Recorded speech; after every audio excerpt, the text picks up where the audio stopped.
is Speak Easy. We got Quarantine Chris in the TD booth. And Noah on the ones and twos for JB. Noah forgot to plug the lights in like a rookie. Can you plug the lights in, sir? It's all right, man. It's the first time. Thank you. Second time. So, yeah, we'll be gentle with him. But we got a big show coming on for you guys today. Obviously, a lot of Lions Jets talk. We're going to have some weirdo Jets fan. Rando Jets fan. He's been talking to us a lot Guy this says week. he's a cop. Thinks he's a cop. He pretends to be a cop. Thinks he's a cop, but he really isn't. And on the third minute, the Lord said, let there be light.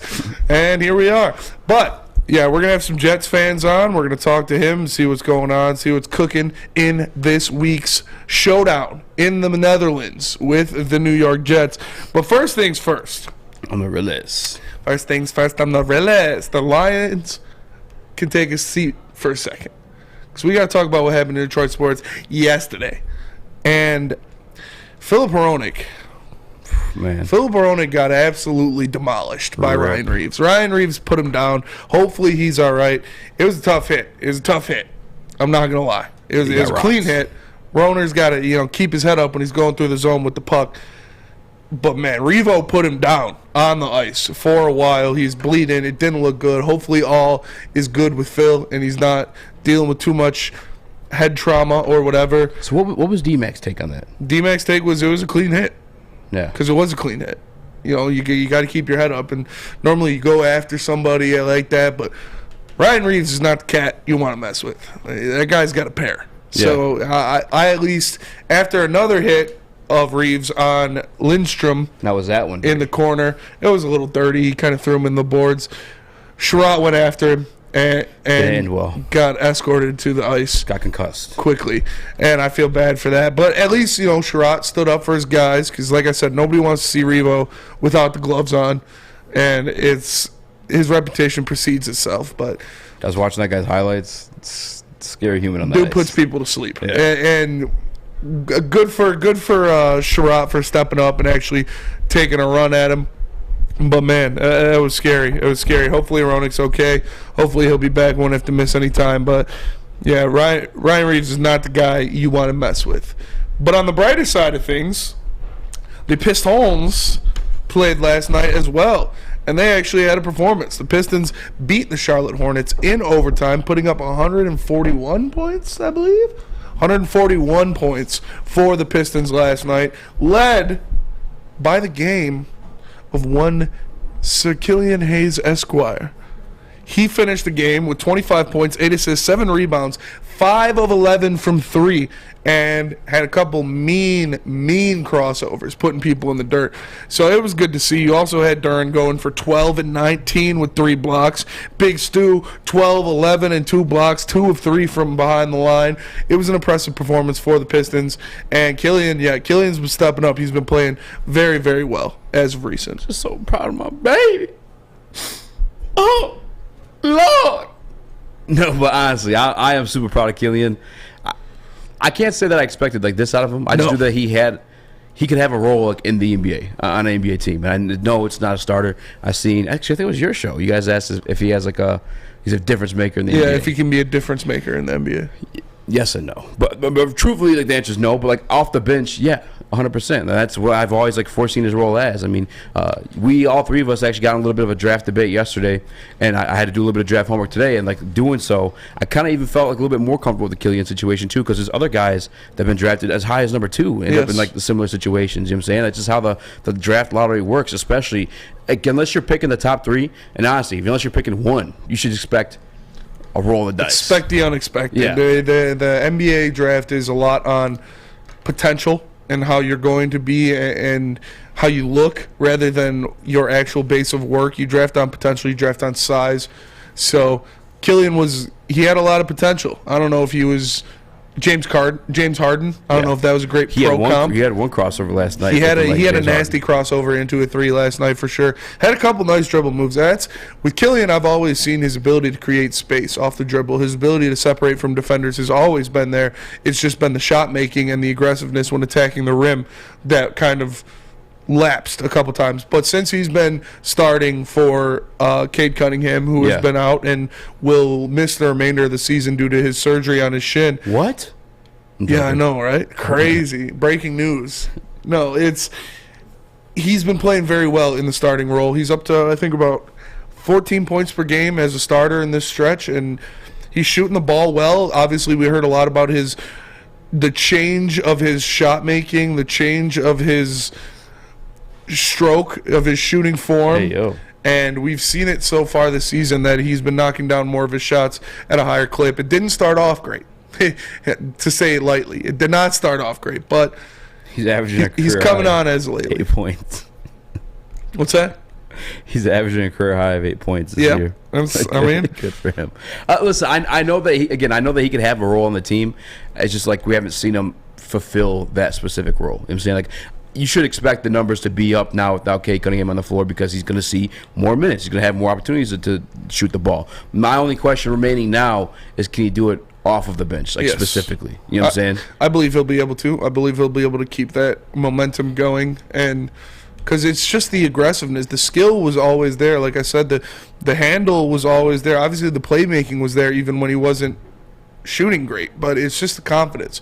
And I think putting him in this starter's role and having him experience what it feels like to be that guy out there, and he's been thriving in it, will breed confidence, and it'll continue to overflow even when he moves back to the bench next year, which is more than likely what's going to happen. Chris, what do you think? I love this for Killian. I love this for Killian. I'm so happy because, as you know, of the three of us, I think I might have been the last to die on the Killian hill. I mean, none of us wanted to give up on Killian, but I was just always such a fan of a guard that can pass, create shots for others, and defend. And that's exactly what Killian does. Like, can he beat Lonzo Ball? That's all you need. If you have him on a championship team as your third guard, you have a great, great team. And that's what I've always envisioned him. I hate the Jay Billis mock drafts where they say he's James Harden, he's this, he's that. I get that he's disappointing for a number 7 overall pick, but overall, the NBA draft, like Spencer says, is a crapshoot. Yeah. You have to just judge, can this player be important? Can this player help us win? Because that's what the Pistons need right now. Players that help you win. Because the Pistons don't win a lot. And Killian Hayes can help you win as he continues to develop, as he continues to get confidence in his jump shot, gets comfortable with the NBA game. Again, he's coming from overseas. We see some players adjust right away. Some take a little longer. So with that being said, I think Killian Hayes is coming a long way. And you should be proud of him. Yeah, and if you didn't notice, there was a chair in the background of my shot.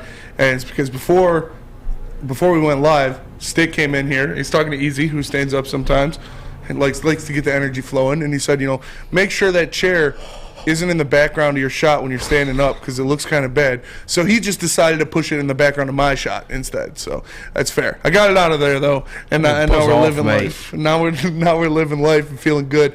Obviously, like I said, we're going to talk about a lot. We have Goff A lot. talking about us personally. A lot. Goff addressing us. A lot. In the media, and we'll see what he had to say. A lot. The Lions' run game, what's going on there? A lot. Abe will come in for a Jets debate. Abe had a stream last night with our guy Booner. Oh man, that was awesome. And we were in that chat thread trolling hard. It was awesome. It was a great time. He takes a minute to get going. I'm not gonna lie, because I was also in there by myself. Yeah. And once you joined, Mike joined, like here and there, then we got him going a little bit. Yeah. And honestly, like Booner, shouts out to Booner. He obviously does a stream with Abe. He started getting him too. But with facts though. With facts. But it's funny just watching Abe's face, like. He ain't lying. He's speaking facts right now. You got him a couple times, and we gonna get him. You gonna get got. 10% too. Come on the heavyweights, you gonna get got.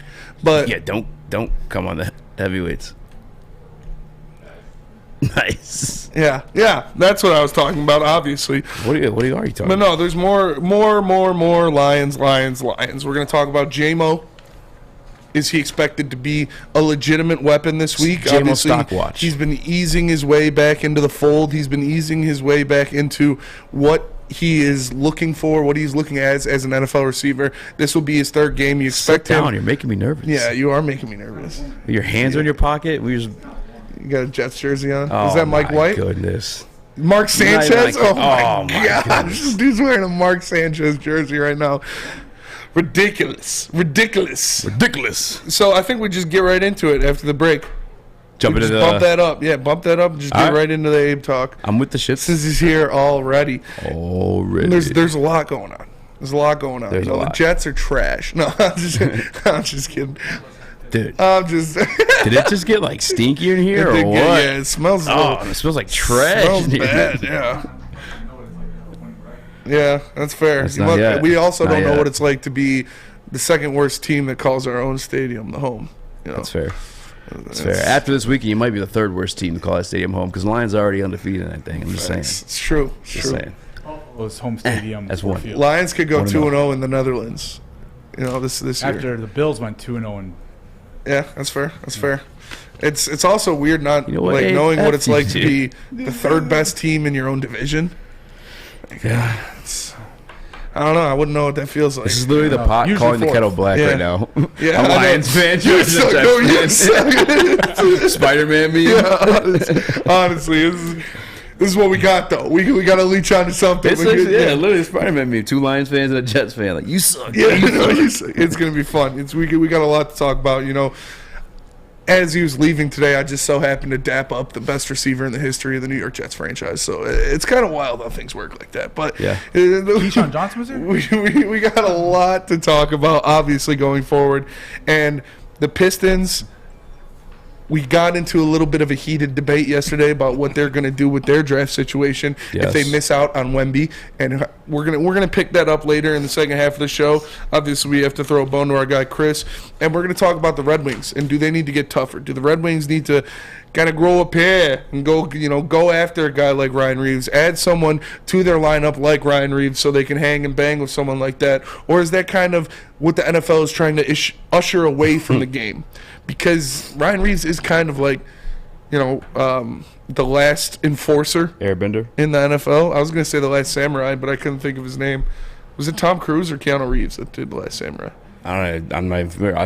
I was in Kung Fu Jack. You've never seen the last samurai? Nope. It's a great movie. Have you seen it, Chris? Is it? Pretty sure it's Tom Cruise. It's either Tom Cruise or Keanu Reeves. I'm pretty I can't sure. remember. Yeah, Keanu Reeves is the last Samurai Ronin. Jack. Yeah. Keanu Reeves is the last Ronin. Tom Cruise is the last samurai. Did you say Samurai Jack? Yeah. But yeah, That's there's hard. Cartoon Network. He's the last Samurai samurai. Jack's Great down cartoon. back to the past Samurai Jack. Hey, Samurai I never Jack. really watched it. You never watched, dude. I knew it Samurai was a Jack. thing. I could never get into it. Samurai Jack's fire. Yeah, fire. I got it on Animation was ahead of its time. Yeah. The guy who did Samurai Jack made a new show. It's called Primal. It's about like caveman and dinosaurs. It's pretty cool. tape.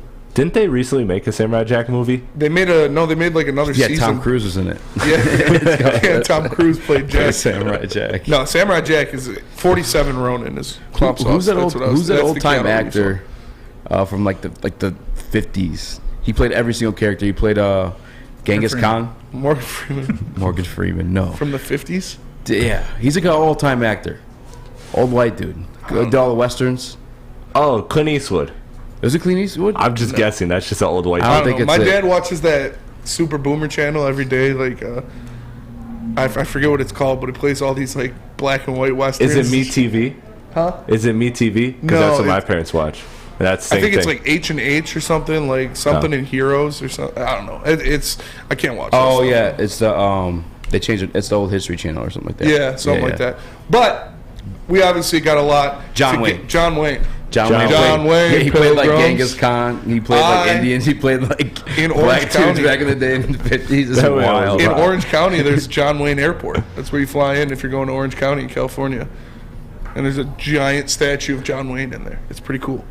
What do you mean by Orange County? What do you mean by that? What do you mean by that? But obviously, we're going to get into it. Abe's in the house, so we're going to hop right into our heated debate about Jets and Lions. But first, if you are a Jets fan, you might need some help, and we got it for you because the Sports Marketing Agency helps spread awareness about mental health and substance abuse. Their new podcast, This is the S Word, helps fight the stigma about seeking help. If you or someone you know is struggling, head to thesportsma.com and get the help you deserve.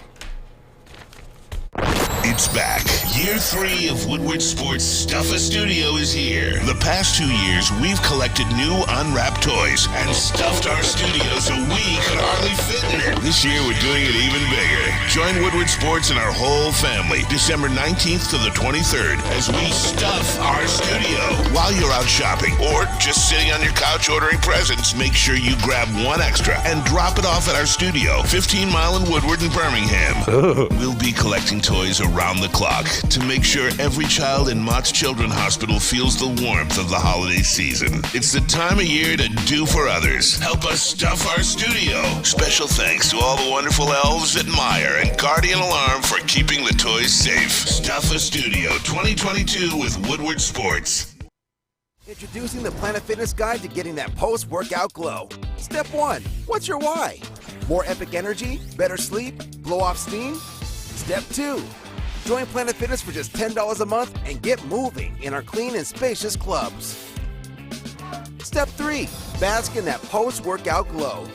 Join Planet Fitness today for just $10 a month. Join today at any of the 50-plus Detroit area locations.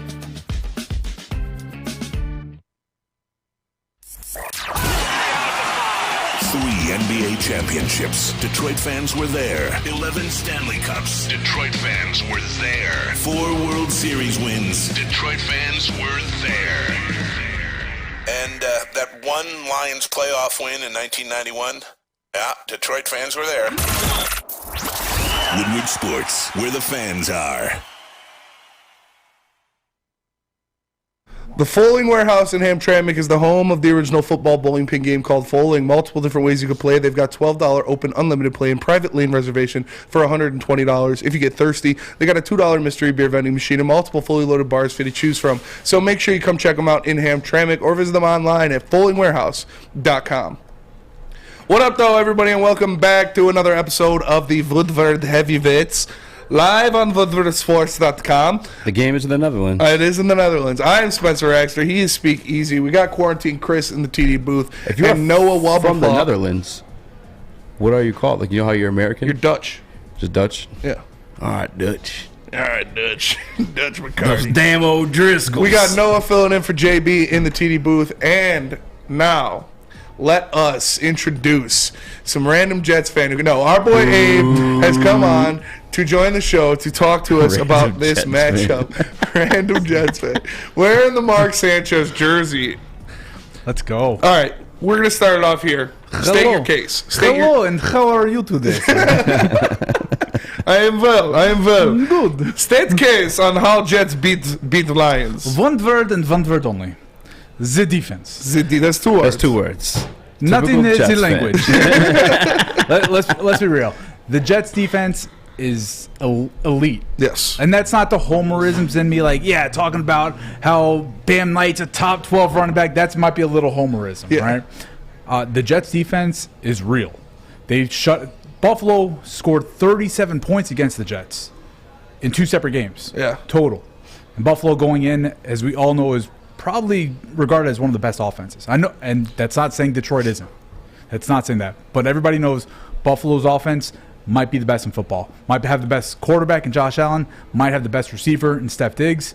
And the Jets defense completely shut them down.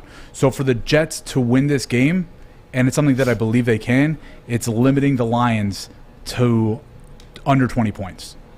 It's going to be tough. Yeah. Hasn't been done in a while. You look at, and in the past 6 games, we'll just go defense here. In the past 6 games, the Jets defense is allowing 17.5 points per game, which is very, very good. Very good. Teams are only scoring 17.5 points a game. And the numbers are a little skewed. The numbers are a little skewed, but they're numbers. Yeah, absolutely. And you look at what the Lions defense has done in the past 6 games, they're only allowing 20 points per game scored against them, which is a vast improvement from where they were in the beginning of the year. Let me say this, though, before everything.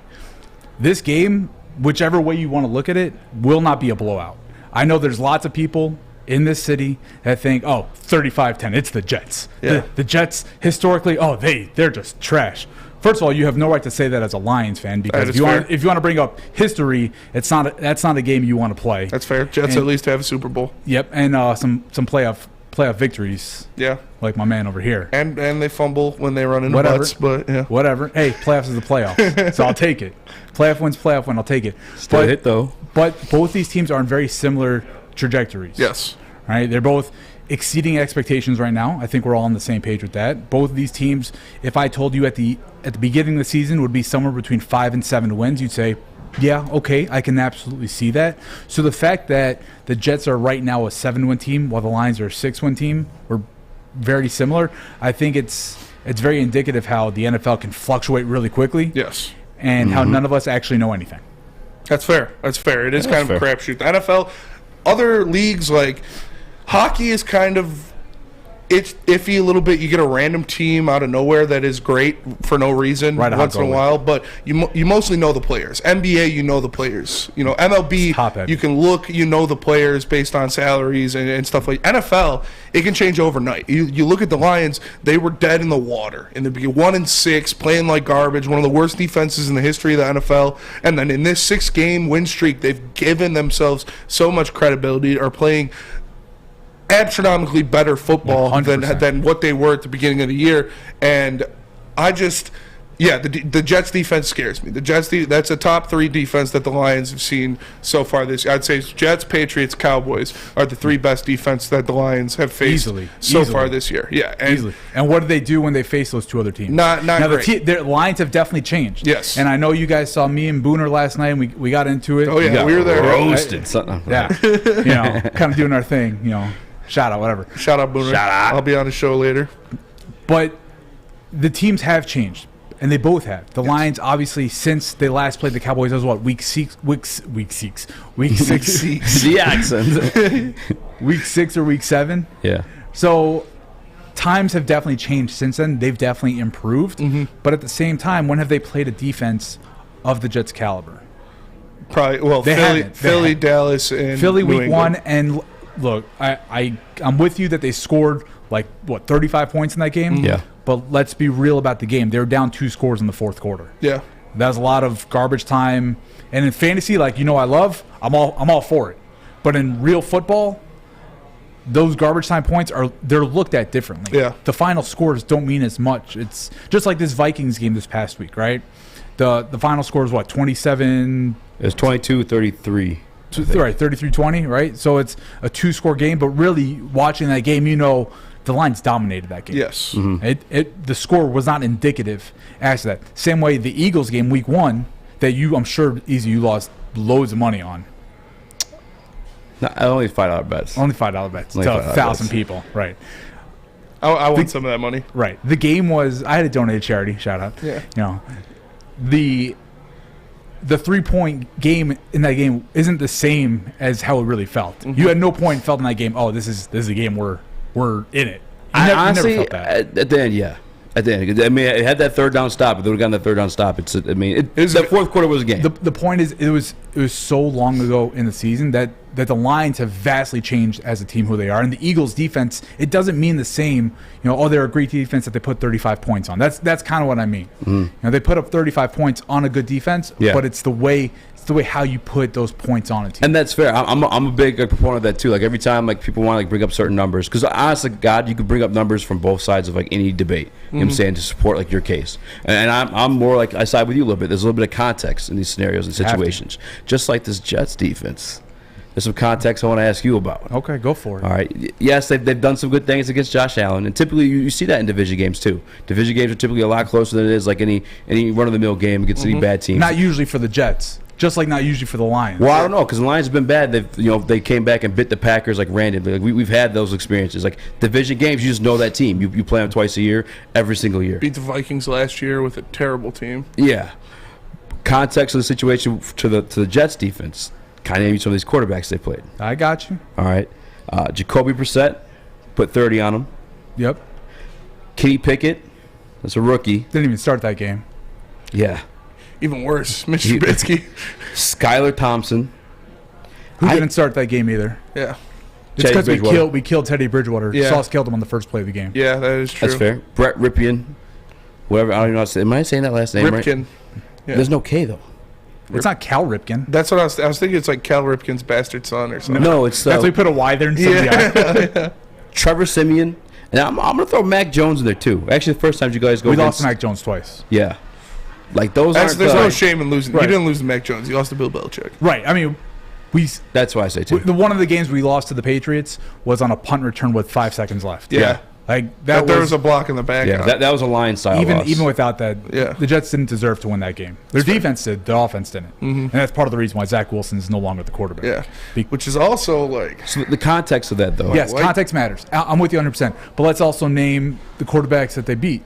Aaron Rodgers. Mm-hmm. Broken thumb, but yeah. Okay. Josh Allen. Yep. Let me guess. The elbow injury that he got in that game. He only had the elbow injury in the second game. The first game, yeah. The first game, he got that injury in that game on the third to last play of that game. Yeah. So that injury had zero effect on that game whatsoever. Yep. It's not just, look at the quarterbacks that they beat, right? Yeah. Did they beat Miami? Yeah.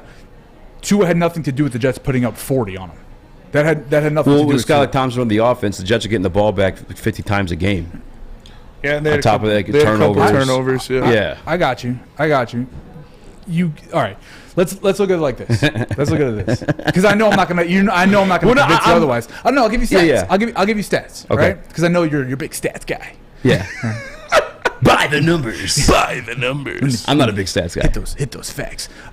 Context. The Jets right now are 5th in the NFL in sacks. Yes. Fifth Quinn in Williams sacks. has 11. Quinn Williams does have 11. Yes. But that, it's a weird thing to say, he has 11, so take those 11 away. Well, if it wasn't him, it might have been somebody else. Yeah. There's a lot of those things. He's a beast. He's a beast. Yeah, I'm not going to tell anybody player else. of the year. I can't say anybody else getting those 11. Thank you. Dude's a monster. Yeah. I'm with you. Because the Jets only typically rush 4 from what I was reading. So that's the thing. Yeah.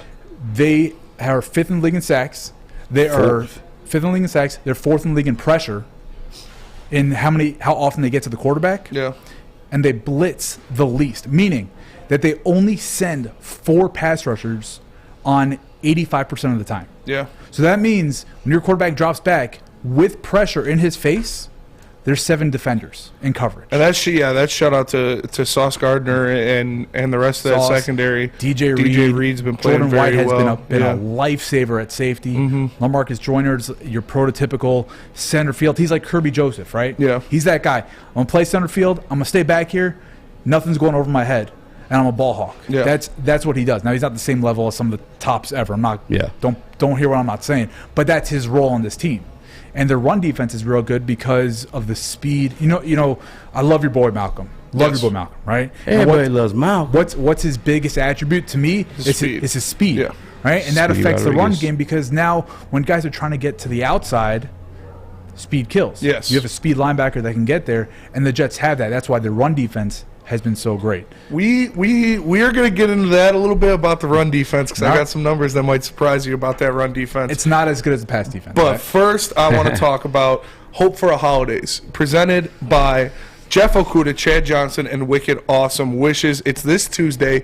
Well, next Tuesday, December 20th, from 4 to 7 p.m. at the Lighthouse Coolidge Community Building in Oak Park on Coolidge Highway. Jeff Okuda and the Detroit Lions gives his financial support, time, and love for the city of Detroit by teaming up with our fearless leader, Chad Johnson, and his amazing foundation, Wicked Awesome Wishes. Jeff and Chad have been game planning all year round to make this Christmas one to remember for underprivileged children and their families around Detroit. Events will include new shoes, wicked awesome clothing, warm hats, coats, and socks, and free haircuts to everyone to make sure they look their best right in time for the holidays, warm meals, and holiday cheer. Opportunities for you all to meet Jeff Okuda and teammates such as Tracy Walker, Malcolm Rodriguez, Will Harris, Deshaun Elliott, Chris Board, Anthony Pittman, Josh Woods, and Amon-Ra St. Brown. Special guest appearances by Lions alumni such as Joyke Bell and Lomas Brown. Live coverage by Woodward Sports Network. The heavyweights will be down there broadcasting live. And of course, Braylon Edwards, Ryan Armani, and Darren McCarty will be making appearances. Participants will also get the opportunity to compete for giveaways, Lions tickets, special prizes, and much more. So shout out to Jeff Okuda and Chad Johnson and the Wicked Awesome Wishes Foundation for giving everyone in Detroit some hope for the holidays. It's back. Year 3 of Woodward Sports Stuff a Studio is here. The past 2 years, we've collected new unwrapped toys and stuffed our studio so we could hardly fit in it. This year, we're doing it even bigger. Join Woodward Sports and our whole family December 19th to the 23rd as we stuff our studio. While you're out shopping or just sitting on your couch ordering presents, make sure you grab one extra and drop it off at our studio, 15 Mile in Woodward and Birmingham.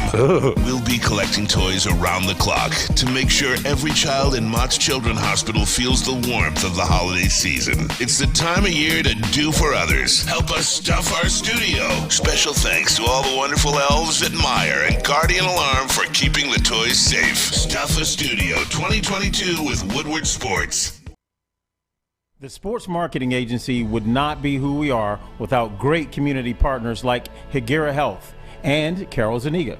It's an awesome opportunity to partner with your organization. Higuera Health is a comprehensive behavioral health organization. We serve children through older adults with mental health, substance use, and developmental disabilities across Western Wayne counties, and really excited to now be in downriver communities as well. Give us a call at 734-458-4601. You don't have to go to the beach, man. You don't have to get your butt crack full of sand. You just need a little chili peppers, man, to get that glowing beach chili peppers tan. Woo!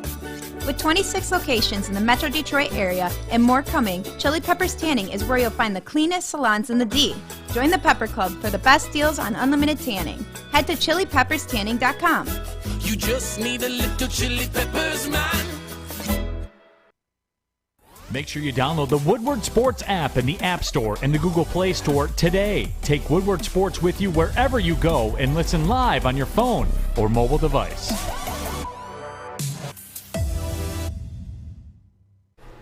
Looking to buy or sell your home, whether you're a player or a fan, helping you buy, sell, or invest is Michael Phillips' top priority. Being in the game for 23 years makes Mike the #1 option for anyone.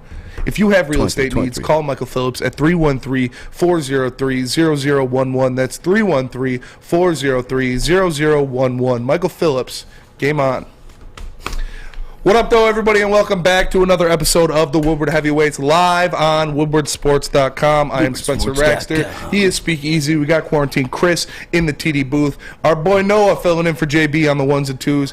And Abe in the Maz chair. So right before we left, we were talking. Abe was giving us his pitch on why the Jets are going to beat the Lions. So you're going to the run defense stuff? Yes. I just want to ask Abe one thing before that. Or actually, well, I'll just real quick. Go ahead.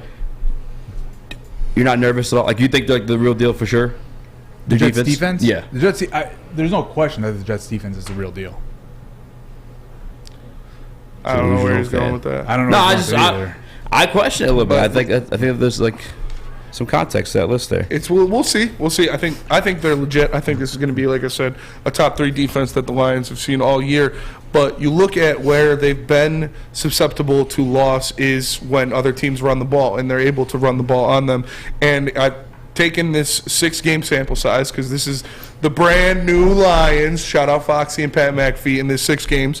And in the last 6 games, yards allowed to running backs per game, the Jets are sitting at 92.5 yards per game allowed to running backs in the past 6. The Lions are at 56.5.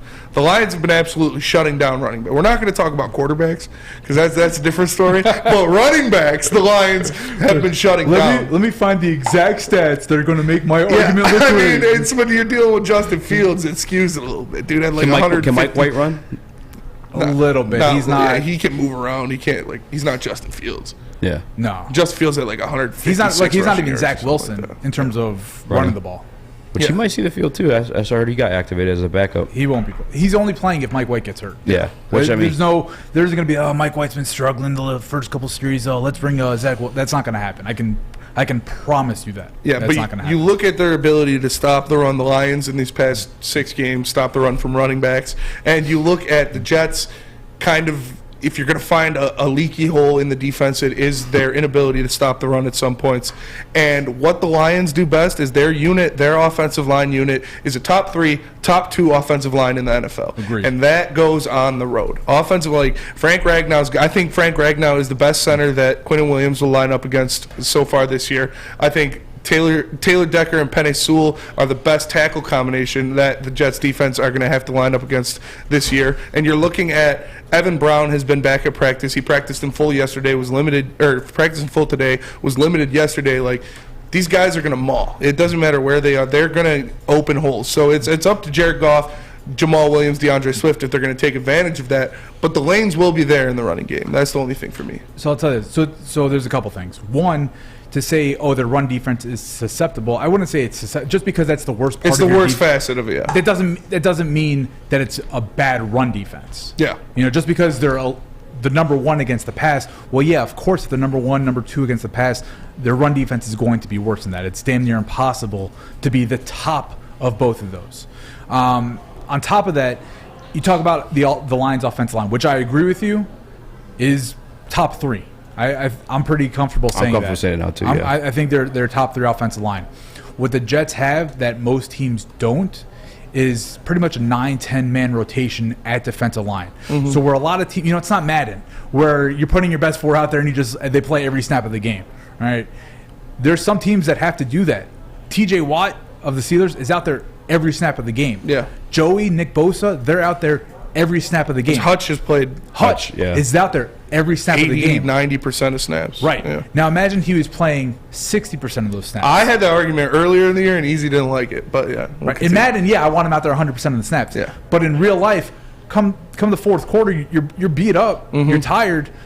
What if you had 30 less snaps in you already? Yeah. You got that extra juice. So the Jets have a legitimate 9-10 man rotation of guys that are probably starters on 80% of defenses in the NFL in that rotation.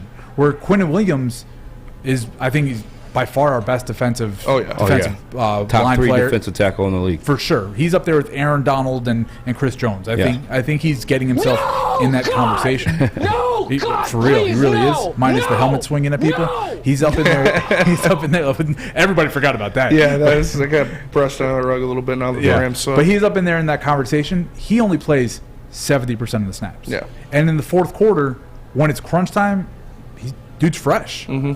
So I think that you're right that the Lions' offensive line can get some groundwork done in the ground game against most defenses.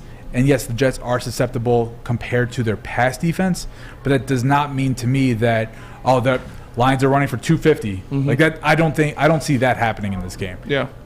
I don't see them running for 250 either, but I see the running game being effective so they can build off of it. I see them breaking off big runs and they're leaning on. They haven't had to really lean on the run the past couple of games, or they haven't chosen to. They've been going air attack. Obviously, Goff has been great the past few games, but they're going to need to lean on the run in this game because Goff's not going to be able to sit back there and pick apart a defense. Like you said, when they rush 4 and they got 7 guys in coverage, it's just not going to happen.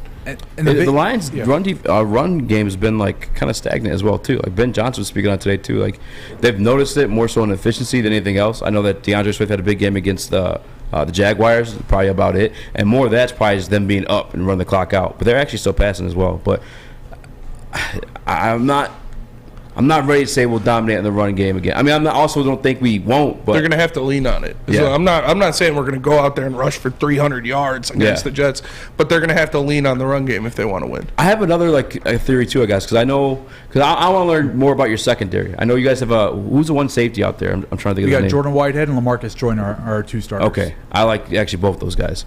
Joyner I'm probably a little bit more familiar with, but. Obviously, sauce is sauce. They're saying that he's locking down like one side of the field. Yep. And Booner brought this up to you last night because now the Detroit Lions receiving core is all healthy. Jamo's back now. Josh Reynolds is back now from the back injury he's dealing with. DJ Chark was dealing with the ankle injury he's now back from. Amon-Ra had his ankle injury, then the whatever weird concussion situation he had. Penei Sewell, you got to watch out for now too. Hey, you throw him 10 targets. I'm good with it. Yeah. Again, given the context of like the teams you guys played, all right. I really feel like there's an opportunity for the Detroit Lions to kind of exploit that. All right, so you want to put context. I mean, the Dolphins didn't have Tyreek Hill and Jalen Waddle. Well, Skylar Thompson was Skylar Thompson was throwing I'm just saying, like, those 2 receivers should be able to make any quarterback look good. I mean, do you know what Skylar Thompson went to college? I'm just saying. I never even heard of it. I'm just saying. Jerry Jeudy, Cortland Sutton, well, they've been ass all year. The Broncos have 18 touchdowns on the year. Yes, they have. We played them in week 6. Before, everyone knew how bad they actually were. And you played them with didn't they have a backup in when you guys played them too? Trevor Siemian. No, that was against Chicago. No, that was Brett Rippon. Yeah, that was the Brett Rippon game. Yeah. So that's like I don't know. Right now, Russ might have done worse. Let's be real. I mean, Russ probably wasn't doing too much better. But here, to the point where you're saying DJ Reed, our set number 2 corner, has been playing an all-pro level this year. He's just been shutting people down. The biggest concern from the Jets secondary, and it's probably most secondaries in football, is the slot corner. Mm-hmm. It's one of the most difficult positions I'd imagine playing. You have no room to work. You can't really be physical, or else you're going to get flagged up, and there's a lot of open space. And luckily for the Lions, their best receiver lives in the slot. They have the second best slot receiver in the NFL. I said it last night. To me, Amon-Ra St. Brown is a poor man's version of Cooper Kupp. I really believe that. I think St. Brown is between a 12 to 15 top receiver, and he's also on that right trajectory where he's not a Devontae Adams kind of player. He's not that big body, stretch you down the field, make big tough plays. Death by 1,000 cuts. Right. He's Cooper Kupp. Like, yeah, Cooper Kupp light. I think we can all, and that's not a slight at him. Cooper Kupp's the number one Cooper at Kupp's that amazing. position. So I do think St. Brown is a guy that can put up an 8 for 60 kind of game against the Jets. 8 for 60? I think I don't. Yeah, for real. Here's why. That. I think that's At a least. little short. Yeah, A little short. 860 might be Well, something. here's why. With the They're not receiving going to core let- healthy, they're going to spread that thing out, though, because Amon-Ra was, he didn't see They're the not many going to targets let last week. the Jets defense isn't going to allow him. Like, one thing that Coach Saleh Nobody allows him to do it, but he does it. No, but I'm saying one of the things that they emphasize is the explosive plays. Yeah. How they want to limit that. How they want to completely eliminate that. They don't want explosive plays against them. They will bend, not break defense all day if they have to.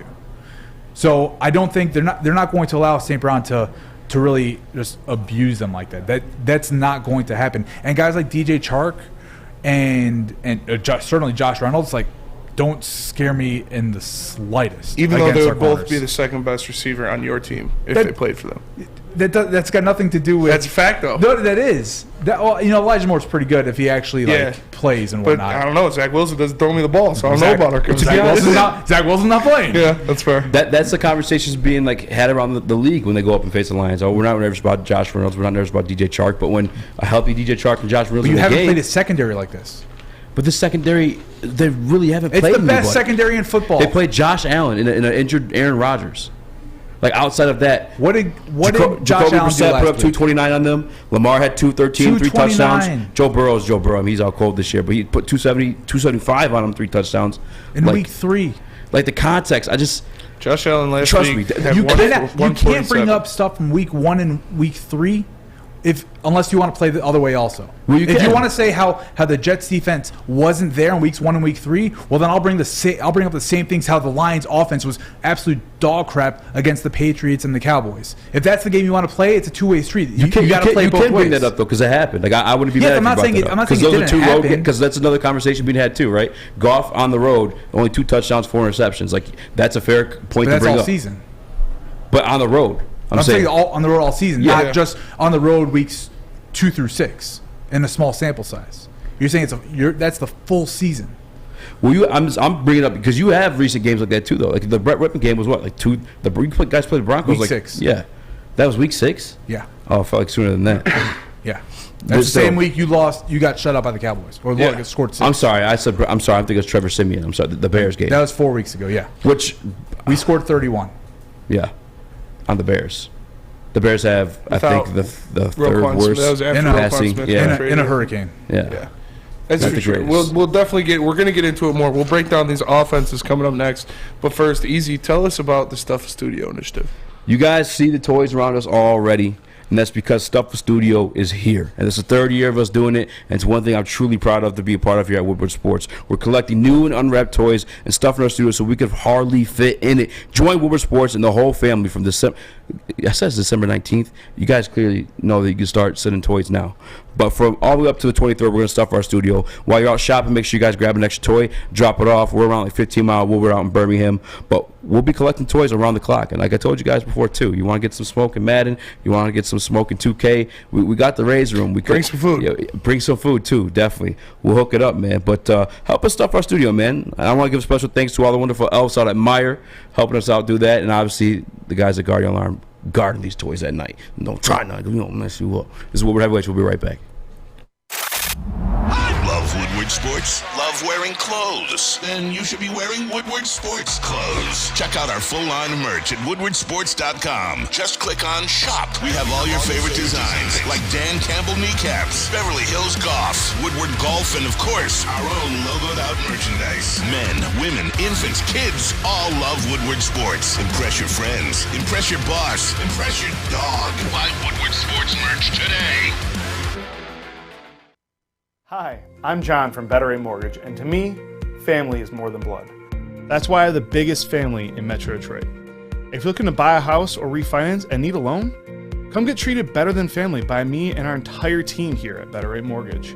We pride ourselves on giving you better advice, better service, and a better loan experience. That's why we are Better Rate. If you're looking for a new mortgage, come get treated like family. Actually, better with Better Rate Mortgage. Visit us at mybetterrate.com or call at 248-480-4467 today. Jeff Okuda and Wicked Awesome Wishes present Hope for the Holidays. Jeff Okuda gives his financial support, time, and love for the city of Detroit with Chad Johnson and his amazing foundation, Wicked Awesome Wishes. Together, Jeff and Chad have been game planning all year long to make this Christmas one to remember for underprivileged children and their families. Special thanks to Lions players Amon-Ra St. Brown, Tracy Walker, Will Harris, and more, along with Lions alumni Lomas Brown and Joyak Bell, and the awesome people at Lighthouse Coolidge Community Building in Oak Park. Together, we'll make sure every child has new shoes, warm coats, hats, and socks, plus free haircuts to help everyone feel their best. And don't forget Woodward Sports' Braylon Edwards, Ryan Armani, and Darren McCarty will be there too. Hope for the holidays from Jeff Okuda and Wicked Awesome Wishes. The official meat supplier of the Woodward Sports Network is The Butchery. Call 248-682-2697. Yes, 248-682-COWS. Or move on over and order online at thebutcherysl.com. Shipping included for Woodward Sports customers. The Butchery, meats, eats, and treats. Sandwiches to die for. Wagyu meats and artisan breads inspired by the legend Chef Dave. Only the best of the best for our meat-loving customers. An old-school butcher shop from a new-school perspective. And again, shout out to Chef Dave for the birth of his newest child. Hope all is well. Hope all are happy and healthy in the fam. You know the guy knows how to handle his meat, so go buy some at thebutcherysl.com. What up, though, everybody, and welcome back to another episode of the Woodward Heavyweights live on woodwardsports.com. I am Spencer Raxter. He is Speak Easy. We got Quarantine Chris in the TD booth. Our guy Noah filling in for JB on the ones and twos, and Abe in the Mavs chair. We just got done breaking down the Jets defense and what's going on there. Let's go to the other side of the ball now. Hey, let's talk about that offense. This is where you should be sweating. Because we just did. It's not as good. We just talked about the Jets are giving up about 17.6 points per game on defense in their past 6. They're scoring less than that. Yeah. Albeit it's only 0.1. They're scoring 17.5 points per game. You have to say that part. I know, but because I wanted to say the Lions in their past 6 are scoring 29.3 points per game. Elite offense, firing on all cylinders. Top five. One of the deepest receiver cores in the league that's actually healthy now. You have 4 to 5 receivers that would be the number 2 receiver on the New York Jets. You're looking at a lot of different things they could throw at you. Like Eazy already said, Jameson Williams coming back, hopefully fully integrated into the offense in this game. Now we're talking about Josh Reynolds and DJ Chark coming back from their injuries, being healthy, big possession receivers, big guys. You got DeAndre Swift coming back, looking healthy in the past 2 games. And obviously the touchdown king in the NFL, Jamal Williams, a goal line merchant in that backfield. So Tell me how you expect this Jets offense to keep pace with this vaunted Detroit Lions offense. So there's a couple things to start off. One, you look at the last 6 games. Yes. And I get why you're looking at those numbers. But what happened 3 games ago for the Jets? They made a change at quarterback. Mm-hmm. So, yeah, we scored 3 points against New England, and after the game, we made a quarterback change. And since Mike White has taken over, and Mike White is not Peyton Manning. Mike White's not Aaron Rodgers. Mike White, I mean, hell, he's not even Jimmy Garoppolo. Yeah. You know, there's certain expectations. I like Mike White. I love Mike Evan White. I mean, that's a dude. Mm-hmm. He's a gamer. He's a gamer. Yeah. Absolutely. He's a dog. And the people in that locker room, there's undoubted they love him. Yes. They will run through a wall for him. And he showed that last week against Buffalo when my man got 3 ribs stuck into his heart, and he's like, "No, I'm good." Yeah. That team loves that guy. Since then, how many points have they scored? 31 against Chicago. Yeah. 22 against Minnesota. They only scored 12 last week against Buffalo. And I'm not going to say, turnovers and this. Yeah, Michael Carter fumbled the ball inside the 30 with a chance to tie the game. All those things you can't take those away. Offense didn't have a great game against a very, very good Buffalo defense. Yeah, but the offense is different than what they were in the beginning half of the season, where Mike White is. And look, we've also lost Breece Hall. Huge loss. Breece Hall was playing like rookie of the year. And that same game that we lost Breece Hall, we lost our starting right guard, Elijah Vera Tucker, who was probably all-pro level offensive lineman. Kai Becton hasn't even played a game. Kai Becton hasn't played all season. Yeah. George Fant missed 4 weeks. Dwayne Brown missed the first 4 weeks. So the Jets' offensive line has had some troubles, which is worrisome. But Mike White is that guy that if you need a drive, the guys love and respect him so much that they will do what they need to do to get a drive going. Last week against Buffalo, the entire first half, shutout. All right, they were looking like a Zach Wilson-led offense. They're moving the ball a little bit, shutout. Buffalo scores with 30 seconds left in the first half. You know what the Jets did on that first drive of the second half?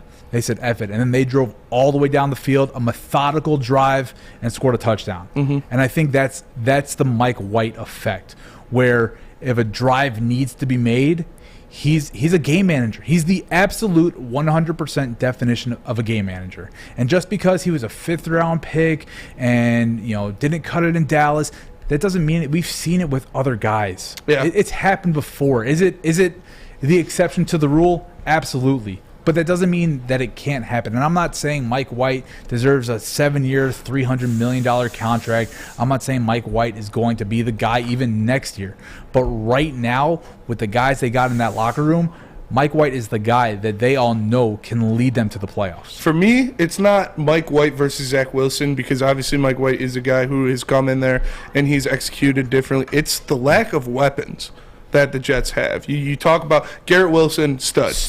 He's been playing very well. I don't think anybody expected him to produce this much this early in the season or in his career, but he's out there playing like great. Other than that, Elijah Moore, he had a good end of the year last year, but he hasn't gotten the ball much in the offense this year. Braxton Berrios, kind of a forgotten guy. He'll go out there, he'll do something. And then, like you said, losing Breece Hall, like Michael Carter is good, but he's not a good running. I would take Jamal Williams and DeAndre Swift over Michael Carter. I would take Amon-Ra personally over Garrett Wilson, and then all 3 of our other receivers over Elijah Moore. And for me, that is what it's the weapons at the disposal. And Ben Johnson provides a different play calling, game flow, just a different experience to the offense than that. Who's the Jets' offensive coordinator? Mike LaFleur. Okay. Matt LaFleur's kid brother. Oh, all right. Well, there you have it. But no, it's Mike LaFleur, Peter LaFleur, and I just think Ben Johnson has just such an advantage over different guys. The way he calls plays, the way he runs multiple actions off of the same scheme, it's something that it's hard for any team to deal with on the defensive side of the ball. And I don't think the Lions are going to go up there and put up 40 points against the Jets, because they are a great defense. But I think they'll be able to move the ball. And when you look at the amount of limited weapons that the Jets are dealing with, like we saw what happens when Jeff Okudah is healthy and he's clamping up. Like he held Justin Jefferson to 3 catches for 14 yards. You're telling me you can't do that to Garrett Wilson when they can bracket Garrett Wilson and just play one-on-one coverage with the rest of those guys? I'm very comfortable with Jerry Jacobs on the outside one-on-one with Elijah Moore. I'm very comfortable with Mike Hughes or whoever they have in that nickel package going up against Braxton Berrios. And then I just think Anzalone, like I've been a big Anzalone hater, but he's been playing very well this year. He's, especially the past 8 or so games, he's been stepping up. So I think the Lions defense has enough to just completely limit the usage of, let alone Garrett Wilson, but the rest of the weapons that the Jets run out there. One other thing too, I guess, because I'm the context guy. Vikings led the most passing yards like in the league this year, right? So you got 22 up against them, but their defense is like notoriously bad. The Bears, similar situation too earlier on in the year. They tightened up a little bit more, and they are better against the pass, but that's also because teams are beating the shit out of them, so they're just running the clock out towards the end of the game. So like, that's why Houston's defense against the fantasy quarterbacks is like number 3. Exactly, their defense is dog shit. Yes. But Exactly. Yeah. So similar. So like those are two like bad defenses that you got put them up you play against. who's on your schedule. Yeah, and then you put it on. The Bills. Obviously, they got limited at the 12 points. What was the story of that game, by the way? I watched a little bit of the highlights. I didn't watch the game itself. Of the Bills game? Yeah. So it was. What happened was the first half of the game. It was a punt fest, just back and forth. It was raining. It was windy. It was just the elements that you don't get most places except in places like Buffalo. Bills score late in the first half. 30 seconds left in the first half. Go up 7-0. Jets come back. First drive of the second half. They score a touchdown. 7-7. Midway through the third quarter, Mike White just gets absolutely obliterated by Matt Milano. I seen that one. I mean, a hit that all of us in this room. His arm was already open for making the throw. He had already made the throw. Yeah, all of us in this room are probably still laying on that turf. That's how bad he got hit. I'd spin out of it. Yeah, Joe Flacco. I'd hurl him. Joe Flacco comes in, and on the first snap he gets, because the Jets' offensive line isn't that great, and you need to be able to at least move, right? You don't need to be Justin Fields running all over the place, but you need to be able to shift up and down, where Joe Flacco can't do that anymore. Yeah. First snap, strip sack, Buffalo recovers, short field, kicks a field goal. So we're down 20-7 or 20-6 in this game at some point. They like to go. They're down 20-9. They like to go for a field goal to make it 20-12 with about 3 minutes left. But also, before we made it 20-12, the drive before, Michael Carter fumbles the ball on the 30-yard line. So you're in scoring mode. You're driving the ball. You lose a fumble. It's killer. Yeah. Later on, 3 minutes left. Instead of trying to score a touchdown, it's 4th and 1. Instead of going for it, they decided we're going to kick the field goal, try and get the ball back.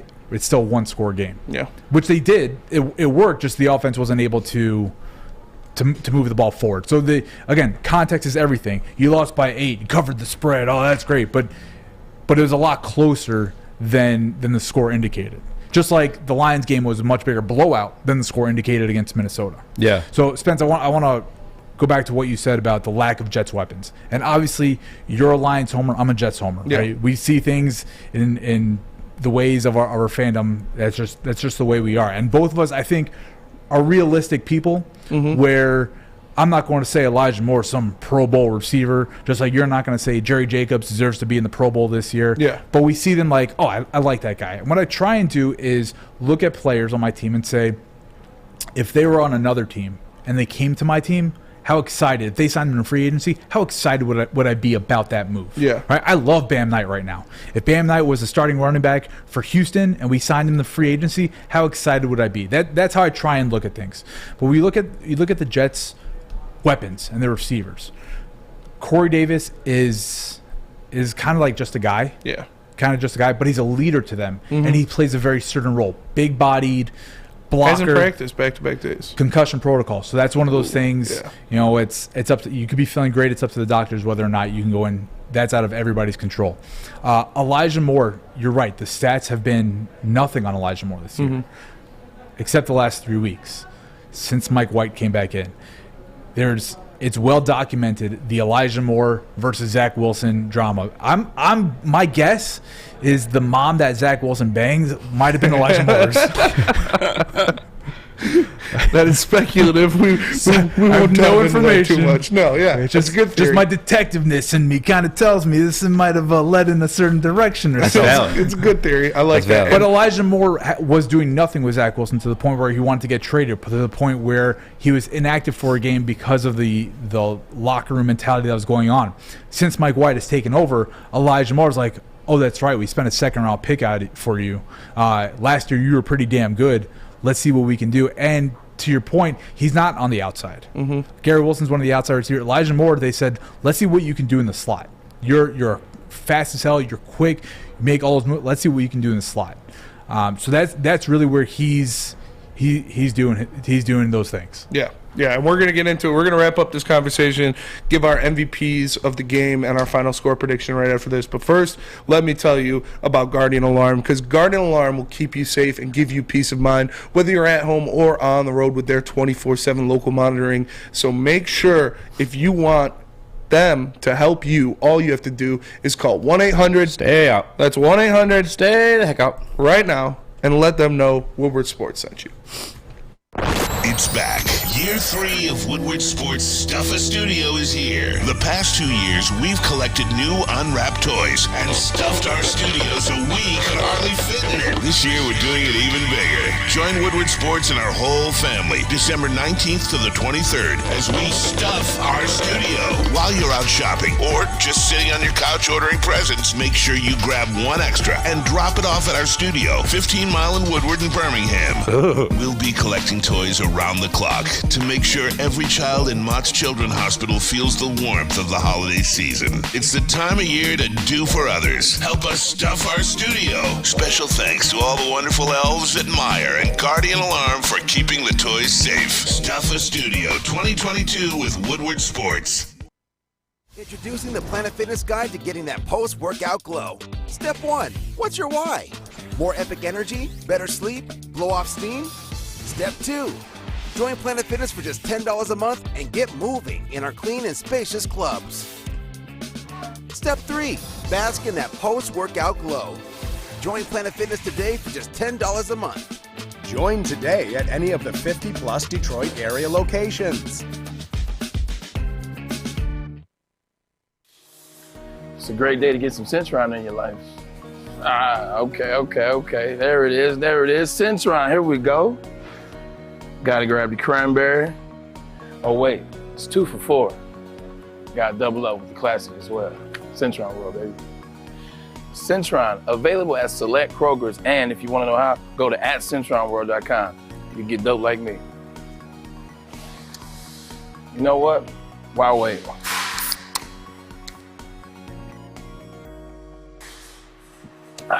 Great taste, guaranteed.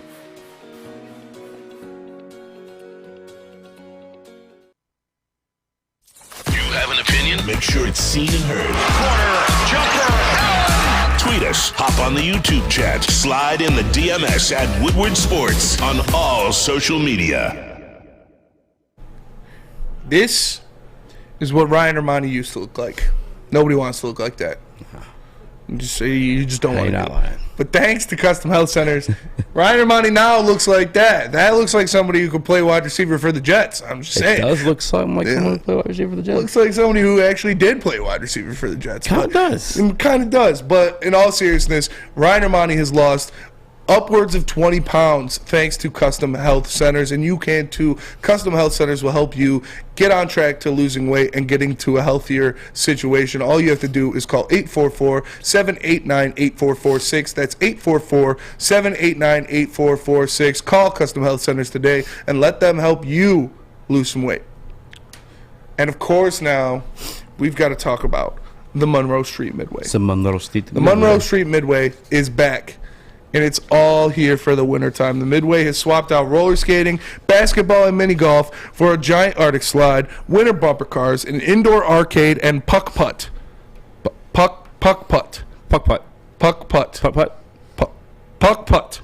With free entry to the site, you can enjoy a variety of new activities aimed at creating exceptional winter experiences for everyone. Get to the Midway this winter to enjoy Santa sightings, tasty treats, and magical memories during the most wonderful time of the year. And I already told you guys, I was politicking with the heads of the Monroe Street Midway at the Woodward Sports Lady Jane's and Rose Company party. You might see the heavyweights in Santa suits going down that Arctic slide, which is 20 feet high, 80 feet long, brought to you by Come Play Detroit. You might see the heavyweights getting down out there dressed as Santa. You're definitely going to see the heavyweights warming up with some toasty treats. They got burgers, pierogies, homemade chili, chicken sandwiches, mac and cheese bites, plus gluten-free and vegan goodies. So make sure you guys go downtown and check out the Monroe Street Midway. This place is nice. You been there? I don't want to see you guys go down the slide. Yeah. I want to watch you guys try and climb up that slide. Yeah, that's fair. Hopefully it stays. I would request a check for that one. But yes, I agree. That's probably I'm saying just the stairs. Yeah, I can hit some stairs. Yeah, stairs for sure. But what up, though, everybody? Welcome back to the Woodward Heavyweights live on woodwardsports.com. I am Spencer Raxter. He is Speakeasy. Quarantine Chris in the TD booth. Noah filling in for JB Smooth on the ones and twos, and our boy Abe in the Maz chair.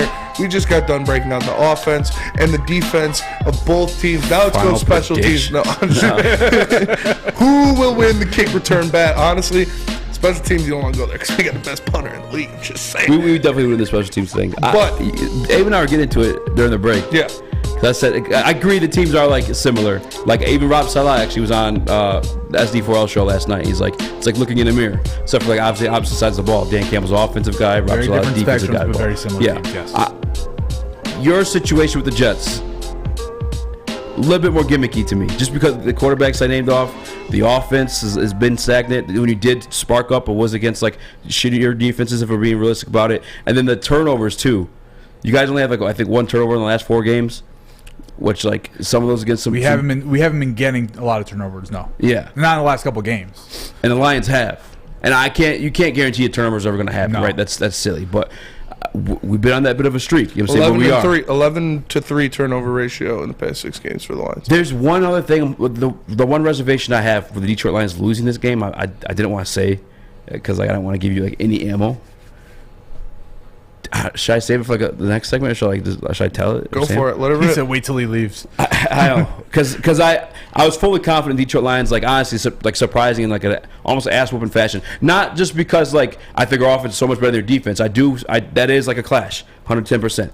But your offense is like not there, and our defense is like awake now, you know, and healthier too. Like we have guys that Josh Pascal is here now, Jerry Jacobs here now, and Jerry Jacobs was playing phenomenally, and he played like surprisingly really well last year too as an undrafted free agent. I'm not saying he's a Pro Bowl or anything like that, but it's like, damn, we got lucky finding that guy. James Houston's setting records now. Aiden Hutchinson came alive, woke up. Like we look completely different. But the one reservation for, and the Lions fans are gonna hate this. One reservation I have in this game is Jared Goff, longtime quarterback of the LA Rams under Sean McVay. Rob Saleh, longtime defensive coordinator for the San Francisco 49ers. We know the long story. They say it every time. It's almost like the Matthew Stafford and Clayton Kershaw thing being best friends. But he was his catcher. Wait, they went to school together? Yeah, they went to school together. Get out of here. He's actually a catcher. It's pretty wild. What? Kyle Shanahan owns Sean McVay in the head-to-head matchups for mostly, like majority of the part. Rob Saleh was his defensive coordinator in those situations. Now, Jared Goff's numbers against Rob Saleh as a defensive coordinator aren't the greatest. It's 212 yards on average, only 1 touchdown on average. How many games? Only 1 interception. Games, that is 7. Oof. That's a pretty big sample size. I was hoping it was like 4 or something. And you couple that with like the bad games he's had against great defenses on the road as well this year against the Cowboys and the Patriots. And it doesn't look too well. Like if there's a guy, and predicate this too. I mean, I'm sorry, predicate this. I jumped the gun there. This offense is predicated off of what Jared Goff did in LA, which Rob Saleh is obviously very familiar with and familiar with how to stop it. Bill Belichick was very familiar with that formula too and knew how to stop it. That's why they couldn't get anything going in that game as well. That's the one reservation I have. The only thing that gives me hope. And I'm not going to bet in this game. Yesterday I talked myself into it, naming off those quarterbacks. I was like, you guys might be a little fluffed up a little bit. But the one thing leading me back towards the Lions is your offense. And knowing that, Mike White is injured right now. I don't know what to think of Zach Wilson. I thought he was going to be a good prospect. Obviously, NFL. I love Zach Wilson. He hasn't looked that way. I coming out, I loved him. And until, honestly, I was a Zach Wilson guy, and I've been very public about it. I've been a Zach Wilson guy. Yeah. Up until after the Patriots game, when he said it wasn't his fault that they lost. Once he said that, I was like, oh, you have no idea what's going on. Yeah. Yep. Like, you have all the talent in the world to be the physical talent of an NFL quarterback. You have all of it. You have no respect from anybody, and if you don't have that respect from your team, if I'm not going to run through a wall for you, what are we even doing here? That's why Mike White's the guy. 100%. I personally know one of the guys on the team, and he's a big Mike White guy. Mike White guy. How do I not know this? Yeah. How is this? We have a locker room insider. How's this not been brought enough to me? I played ball with one of the guys. I don't want to say like on air because he's not Mike White. Yeah. So it's already break time. Yeah. All right, give us your final prediction before we kick you out of here. All right. I got the Jets 20-17. Like I said, I don't think it's not a blowout by any means. Any Lions fan saying it's going to be a 45-3 game is just living in Looney Tunes That's land. that's a little much. I think it's going to be a 3-point game either way, and I think Vegas is saying the same thing, making it a pick 'em. I got the Jets 20-17. I think if you think that the Jets defense is not that real, that they've only played backup quarterbacks, I think you're in for a very rude awakening. And I do think that the offense is better than you expect them to be. And one last thing because I have to say it, Brad Holmes has been a great GM. Fantastic. Great GM. Yeah, phenomenal. No question about it. What if I told you there's one team in the NFL? What if I told you? What if I told you? 33. What if I told you? What if I told you there's one team in the NFL that we were through week 14 already, 14 weeks, and every team had a bye, so 13 games each team played. With multiple first-rounders. That had 10 Rookie of the Week winners. It'd be the Jets. It'd be the Jets. Yeah. And that's not just I saw the Sauce picture. and Garrett Wilson and Jermaine Johnson. Jermaine Johnson. Yeah. Bam Knight won it last week.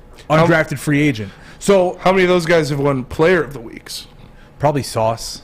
We got 2 rookies that won Player of the Week. I'm sure Sauce has. That dude's, dude's a freak. Detroit, what up? Yeah. Shout out though. Yeah, that's why I love Sauce. But yes, I have the Jets 20-17. A close game. I think comes down to the last drive. Who's your MVP? MVP. It's got to be Mike White. Mike White. You're screwed. You're not winning Mike that White. game. Yeah, Mike White's the Mike MVP. White's not Mike balling White, like that, baby. man. I don't know. I would have said Quentin Williams or something if I'm going with the Jets. But Well, I know Mike White's playing. Easy. What's your final score prediction? Who's your MVP? We're doing that tomorrow. We got till tomorrow to make our predictions. All right, that's fine. I got to tune in tomorrow? Yes. Gotcha. I'm going to say Lions 28-20. I'm just putting it out there right now. I don't think they put a 20 on us. Lions 28-20. 24-12. Abe, 24-12? Lions. What do you mean? You just said 28. 28-20, though. I don't think they're... Well, their offense is nothing. Yeah, I know. That's Our true. defense But is on doubling fire. somebody up's tough. 45-3. But that's fair. It's fair. Abe, we appreciate you for joining us, Shout out. man. Appreciate Good you, man. luck. You know, this is why firefighters are better. I'm just saying, DFD. Whoa. Shout out DFD. Dude, he has a gun. Shout out DFD. I mean, I got family. And, Wait, that came out of nowhere, too. I just, You just said it. Had to throw in a little jab. You said this before is the- why. There's not even a this. Because he's a Jets fan. If you think Mike White just took a hit, just wait till Spencer does He's again. a Jets fan, man. This guy came in. I'm not going to do it. No, we love Abe. We appreciate you for joining us, man. It was awesome. But Mike White might not be but Mike White might not be very comfortable in that pocket against the Lions front four. But if you want to be comfortable, all you got to do is go to Big Boy and get some comfort foods. Because wintertime in Detroit is always better with comfort foods from Big Boy. Try the classic meatloaf or Cajun chicken Alfredo. But how about breakfast? The stuffed potato pancakes are back. The Lumberjack, the Santa Fe Garden, or the Blockbuster. Stop by Big Boy today and get some of that comfort foods. Love Woodward Sports? Love wearing clothes? Then you should be wearing Woodward Sports clothes. Check out our full line of merch at woodwardsports.com. Just click on shop. We have all your favorite designs, like Dan Campbell kneecaps, Beverly Hills Goff, Woodward Golf, and of course, our own logoed out merchandise. Men, women, infants, kids all love Woodward Sports. Impress your friends. Impress your boss. Impress your dog. Buy Woodward Sports merch today. When it comes to making your haircut truly an experience, there's no better place than Lady Jane's Haircuts for Men. Come to any one of our 26 Metro Detroit locations for an award-winning haircut experience and qualify for a chance to win a down payment for your dream home up to $200,000. Our precision haircut and talented stylists will have you looking good, feeling good, and give you a chance to change your life forever. Lady Jane's Haircuts for Men, open 7 days a week. Walk in anytime. It's wicked awesome. What's a winter wonderland if you can't shop, eat, and play? Lucky for you, you can do it all at the Downtown Detroit Markets, Cadillac Lodge, and the new winter version of the Monroe Street Midway, all located just across the street from Campus Martius Park. Find the fun at deckedoutdetroit.com.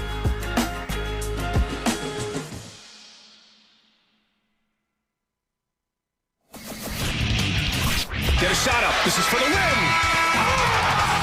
All of Detroit's sports teams live on Woodward. All of Detroit's sports coverage lives on Woodward Sports. Driving the best in Detroit sports coverage.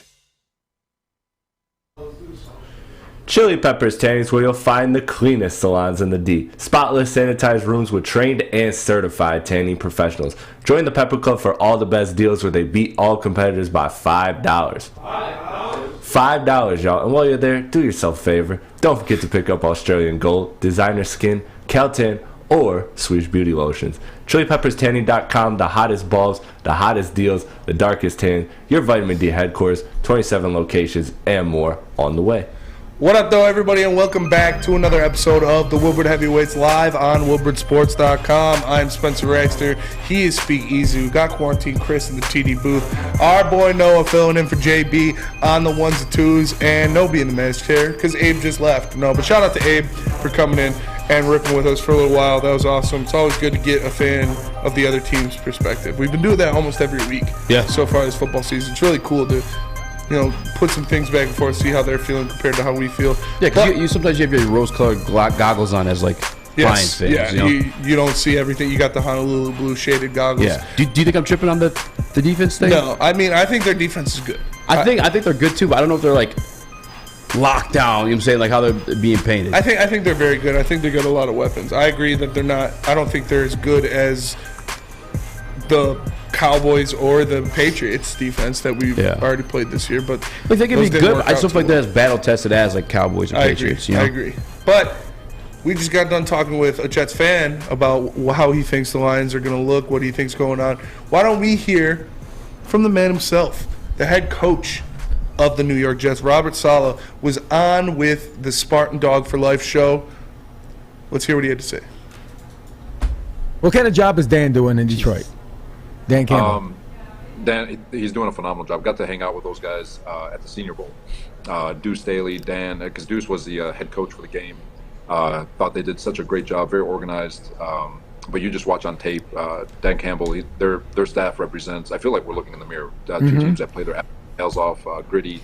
You guys, the first love what they've done with their offense, their O-line, the receivers, all of them. They just they fight. They will fight, and so it's going to be a really cool game to watch. It's from teams that just play balls to the wall and have guys who have great character, and from a locker room standpoint, guys who strap up and lay it all on the football field. That's all you can ask for. And there's not, he's doing a phenomenal job, and what they're putting together is not fake. They're going to be good for a long time. So that was head coach of the New York Football Jets, Robert Saleh, talking about what he thinks Dan Campbell and the Detroit Lions bring to the table. And it's cool perspective because him and Dan Campbell are very similar in their coaching. Obviously, Rob was Coach Saleh was a defensive guy, Coach Campbell, offensive guy, but they're both, man's, motivators, hype guys. Coach Saleh seems a little more timid, I don't want to say timid, but a little more not as boisterous as Dan Campbell is. Dan Campbell's a character. Yeah. Rob Saleh seems to be a little more buttoned up, but they're similar in their motivating styles and how they reach players on their teams. What did you feel about his comments, comparing them, saying they're both in similar spots? They both have balls to the wall guys who are going to do everything when they get out on the field. I respect it. Him speaking of Dan Campbell like that, because real recognize real. Yes. And that's the reality of the situation. And like he has every right, because I don't know if enough people know this, and I don't even know if I should be saying this, and I think it's pretty common knowledge anyway. But Rob Saleh badly wanted to be the head coach of the Detroit Lions. He did. He interviewed to be head coach of the Detroit Lions. He did. He didn't get the call back, and Dan Campbell got that job. So there's a little, I don't want to say bitterness, but maybe a little extra motivation, in this game. So like he had every incentive not to credit Dan Campbell in the way he did, but I mean he's a real one. He spoke it as it is. Like the teams really do mirror each other, but like you said, one offensively, one defensively, and I mean this weekend we find out that. But the one thing I'm nervous about is Rob Saleh's experience playing against Jared Goff. Yeah, there is a lot of experience. Obviously, if you didn't know, Rob Saleh was the 49ers defensive coordinator for a long time when the 49ers have had consistently one of the best defenses in the NFL for about a decade and a half now. So he does have a lot of tape on Goff. He knows his strengths, his weaknesses. Yeah. We've seen what happens when a great defensive mind... And dominating performances against him as well. We've seen what happens when a great defensive mind has a lot of tape on Jared Goff. Bill Belichick, shut him out. It's not great. But I think Goff is performing higher than he normally has. I think he's playing better than he has for a majority of his career. So I'm not too worried about him going out there and just pooping the bed or whatever you want to say. I think Jared Goff will make the throws. He will keep the Lions in this game, and they will eventually win the game because I expect him and Ben Johnson to sit down, have a detailed game plan about how they want to attack this New York Jets defense. And I think the way he's been executing so far in this 6-game stretch, mainly the past 2, is a great sign to say that he's comfortable in the offense, obviously, and now he has his full arsenal of weapons at his disposal that he'll be able to do what he needs to do to get the best out of not only himself but the Detroit Lions offense against the Jets defense. Yeah, the one thing I'll look at too, and again, all respect to Rob Saleh for keeping it real, and having that conversation. Very cool guy, man. Yeah. Very cool. I would have been him and Dan Campbell, both real cool guys you can root for as head coaches. For sure. And Rob Saleh's a spicy guy too. I don't know if you remember earlier in the year, but they keep the receipts. Yeah. And I remember specifically watching Good Morning Football, and they're almost trying to clown him on it. It was after the Ravens game, and because it's the New York Jets. They haven't been great. And since forever, the closest they were to it, they had Mark Sanchez, so still no one really took him seriously. But they're clowning on him for it. And then he went on that 6 or 5 game win streak, dominant defensive performances, or not even that. They actually had a couple offensive ones too. The Joe Flacco had that shootout against the Browns. I had Garrett Wilson that day, so I remember that specifically. Yeah, he was on my fantasy team. I thank the Lord I started him. But he's keeping it real. But he's a damn good coach. He really is. Even last year, they weren't the greatest team, and he won more games than Dan Campbell, at the end of the year. And the experience against Goff, it does make me a little bit nervous. It does. It does make me a little nervous. It does give you some cause for pause when you see the way that Rob Saleh's defenses have dismantled Goff before. Yeah. It's something that you can't look past for sure. But again, I think this is different because he's in a different offense. He has a different mind behind that offense in Ben Johnson, Ben Johnson's going to do the same due diligence of how to attack this Jets defense, what tendencies they tip off, how they do different things, and the best ways to attack them. So I feel very comfortable with the mind of Ben Johnson battling with the mind of Robert Saleh. Yeah, it's gonna be a battle. That's for sure. The only reason I bring this up, Bill Belichick is another guy who, realistically about Jared Goff, and we'll get to that shortly too, because he spoke on the situation himself yesterday, specifically. I'm just kidding. I don't know if it was to us specifically, but I'm assuming we probably came across his timeline or someone showed up. Did you see what they said? But Bill Belichick, Jared Goff is limited. You know what I'm saying? It's you do know the ways he is successful. When you cut off those ways that he is successful, you kind of force him to do things he's not great at. And we've seen that happen against the Cowboys, which the Cowboys probably a little bit more. I don't know. Dan Quinn's a great defensive coordinator too, so Dan Quinn probably did that as well. But sure. We've seen that happen this year already twice. But the one thing I will say to Rob Saleh's comments, I guess bringing it back to that more so than the game itself, gives me some confidence in Dan Campbell and company too going forward, because it's not just my fandom. Same way we had Avon to talk about the way he's seen this game between the Jets and the Lions, and he gives you his perspective that's not biased by a Detroit Lions fan. Rob Saleh is going to give you that same perspective too, because he's studying the tape, he's studying the film, he's been doing it all week, and he tells you this turnaround is the real deal. It's kind of like a stamp in the thoughts and beliefs that we have in Brad Holmes and Dan Campbell. It is. You're looking at a guy who he has no reason to say that. Exactly. He's been around. Again, with every incentive to not say it. Every incentive to not say it. Playing them this week, that's a job he wanted that another guy, you could say a less qualified guy, got the position over him. He has no reason to say that, but he does. So it, like you said, shows the respect that Dan Campbell has earned across the league, not only from the players and the fans, but from other coaches. And this is a guy that knows Dan Campbell. Like he said he was with him, down at the Senior Bowl. So you like to see it, man. It is very cool stuff. And like I said, these are two of some of the most likable coaches in the NFL going at it right now. Yeah. In Dan Campbell and Robert Saleh. You could throw Mike Vrabel in there. Mike Tomlin, very likable guy. I'm trying to think of other. That's the big four right there for me. Yes, Campbell, Vrabel. Those three are the toughest too. Yeah. They're going to battle royale. Those, wanted I'm to talk probably about deciding between those three. We can put that in tomorrow. I wanted to do a segment on who would win in a fight between Robert Saleh and Dan Campbell. Because we did Vrabel versus Campbell. All right. I'm down. Saleh's no home, man. He's a big dude. I'm hoping everything you're saying about Ben Johnson comes through and he sees the holes on that Jets defense. Holes like Swiss cheese. With the holiday season here, Swiss Insurance wants to remind you guys to insure those gifts and or jewelry and collectibles. In the last 3 weeks, Swiss Insurance has saved its clients an average of 26% on their insurance premiums while increasing the coverage. That's a lot of money to free up for the extra giving season. Maybe you guys donate some toys to Stuff a Studio. Make sure you come by and bring some food. Happy holidays from Swiss Insurance, and go Lions. It's back.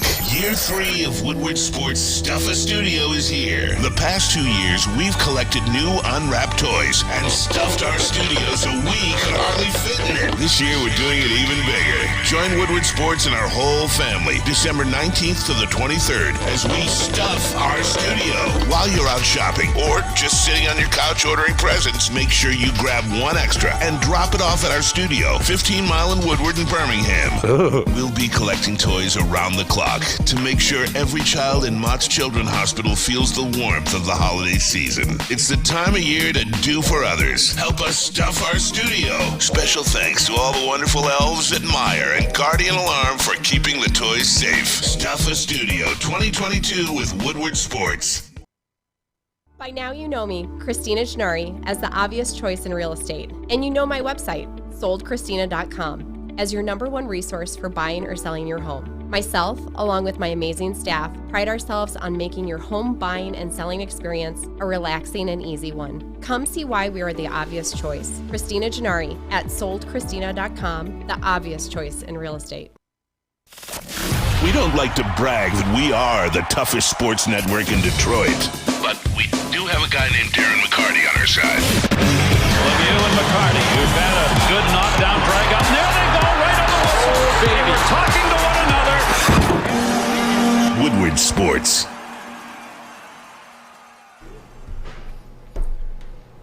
It is year 3 of the Woodward Sports Stuff a Studio promotion, and it's one of my favorite things I do here. Actually, I think it's the favorite thing I've done here. I mean, the show is fun too, but like, this is not even on the read. Genuinely, you feel good when you do, like, when you give back or even help giving back, and it's just dope. It's a dope feeling. I enjoy it. It's like a drug almost. I don't do drugs though, but join us and stuff in our studio. You guys can start now. The ad sheet tells me to tell you December 19th, but you can start now. As you can see, there's toys all over us, all the way up to the 23rd. But through the 19th, 23rd, you can catch us working clock around here, accepting those gifts, and we'll have Madden 2K going in the Razor Room. You guys can come get that smoke if you want. Make sure you come by. We're over by 15 in Woodward, out in Birmingham. Help us stuff our studio. Shout out to everybody at Meyer helping do this, and obviously Guardian Alarm as well. What up, though, everybody, and welcome back to the Woodward Heavyweights live on WoodwardSports.com. I'm Spencer Raxter. He's Speakeasy. We got Quarantine Chris in the TD booth, and our boy Noah filling in for JP on the ones and twos. Shout out to Noah. His mic or his camera's dead right now, but his mic still works. I got it back. You got it back? Yeah, throw him on. Give him some screen time. Yeah, what are you thinking of everything you heard today? Which part? Lions and Jets. I don't know. I feel like the Lions can handle them. I mean, their defense is definitely tough, but I just don't think that their offense can keep up with ours. That's part of it for me too. Yeah. It's like their offense being boo-boo, and I feel like we could capitalize on that. Boo-boo. Yeah. But you could score on defense. You know what I'm saying? Like, we've seen Jeff Okudah do it. I'm not saying it's going to happen. Obviously, that's like slappy talk for me to guarantee or say like that stuff's going to happen. But I don't see their offense being able to move the ball on us consistently. I bet you Malcolm gets his first either pick or picked up fumble. Yeah.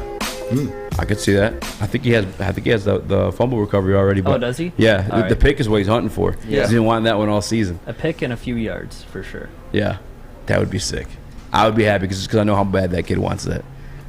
He wants an interception real bad. He's been talking That's about what he said the first time we interviewed. Yeah. He was like, I'm trying to get an interception or two here. Yeah. I mean, this is injured Mike White. I think it's doable. Mike White. But speaking of quarterbacks, we got the Jared Goff stuff you want to talk about. We do. Jared Goff had something to say to us specifically. It's pretty crazy. It's pretty wild when you think about it. But Jared Goff had something to say to me and Easy. Let's hear it. Give me 1 second. Okay. All right. Hi, I'm Jared Goff. I'm here to talk about The Custom Woodward health. heavyweights. No. Yeah, it's we got Jared Goff talking about us, seeing what he wants to say about us. It's cool to know that we struck a chord. But here's Jared Goff. Just the human emotion of when you face a lot of criticism, when you've gone through, the arc that you've gone through from the Rams to coming here, dealing with all the different change, not lashing out, either with us or social media, you have a pretty big following. Is it hard to keep your mouth shut and not to lash out? What would I lash out about? Criticism of should Goff be you get criticized. Tom Brady gets criticized. Everyone gets criticized. We all get criticized. It's part of this business, especially if you play quarterback, and especially if you're not winning games, you're going to see it. And it's not the first time, probably won't be the last. And I handle it just the same way as you handle success. It's good and bad, and you deal with it and move on. So that was Jared Goff talking about the criticisms that he had seen in the early part of this season.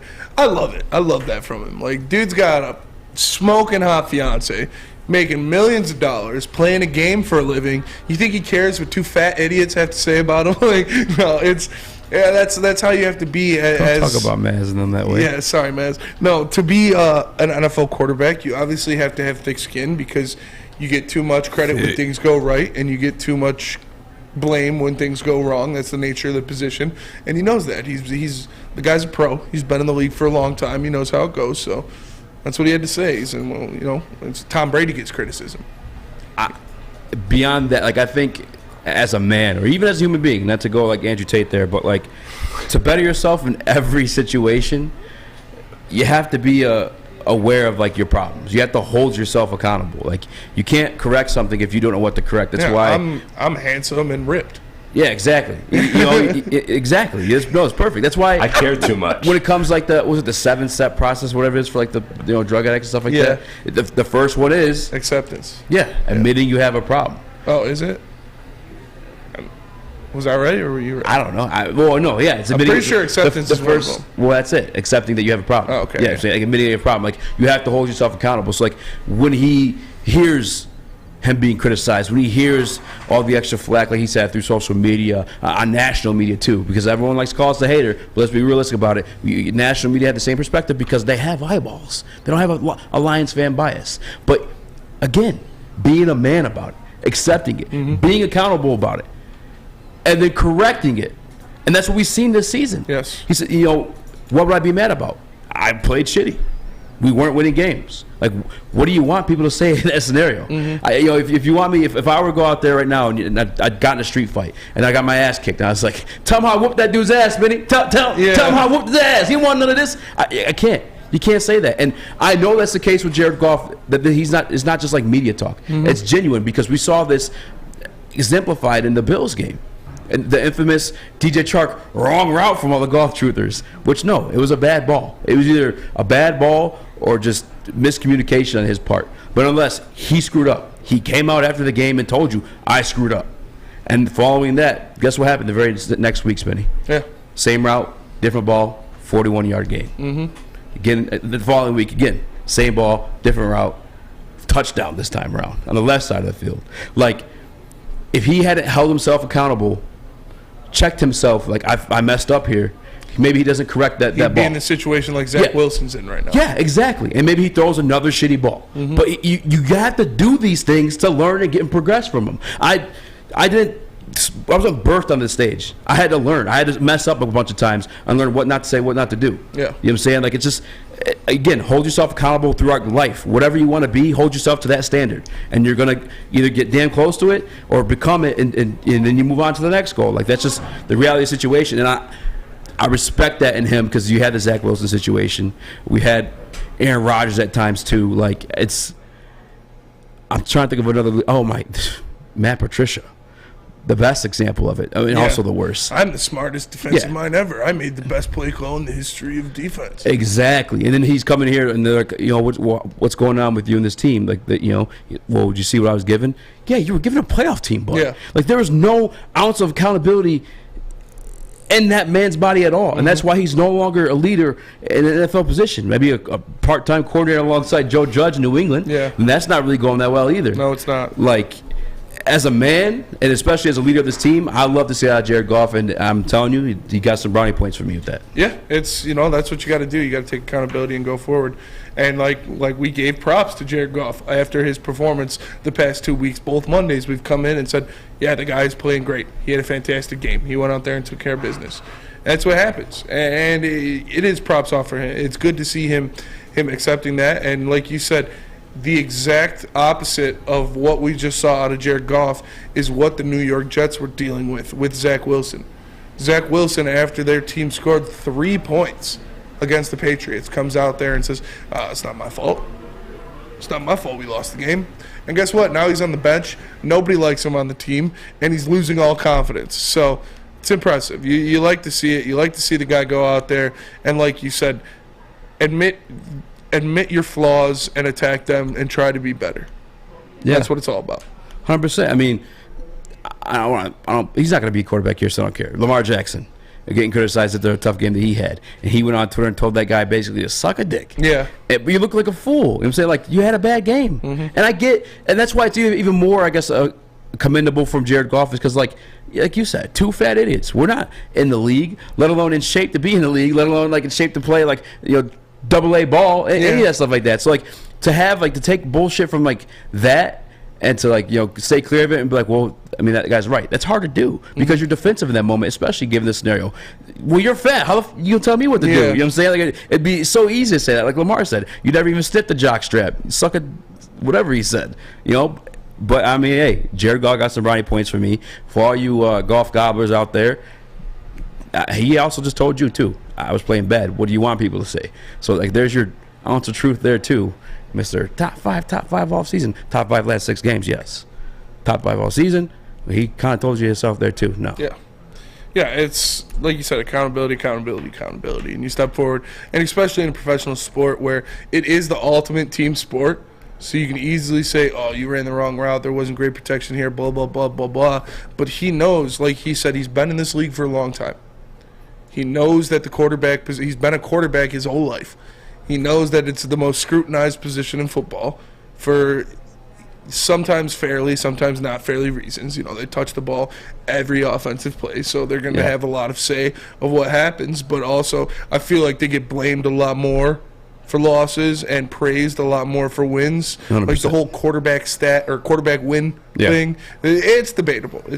Yeah. But he knows where it's at and how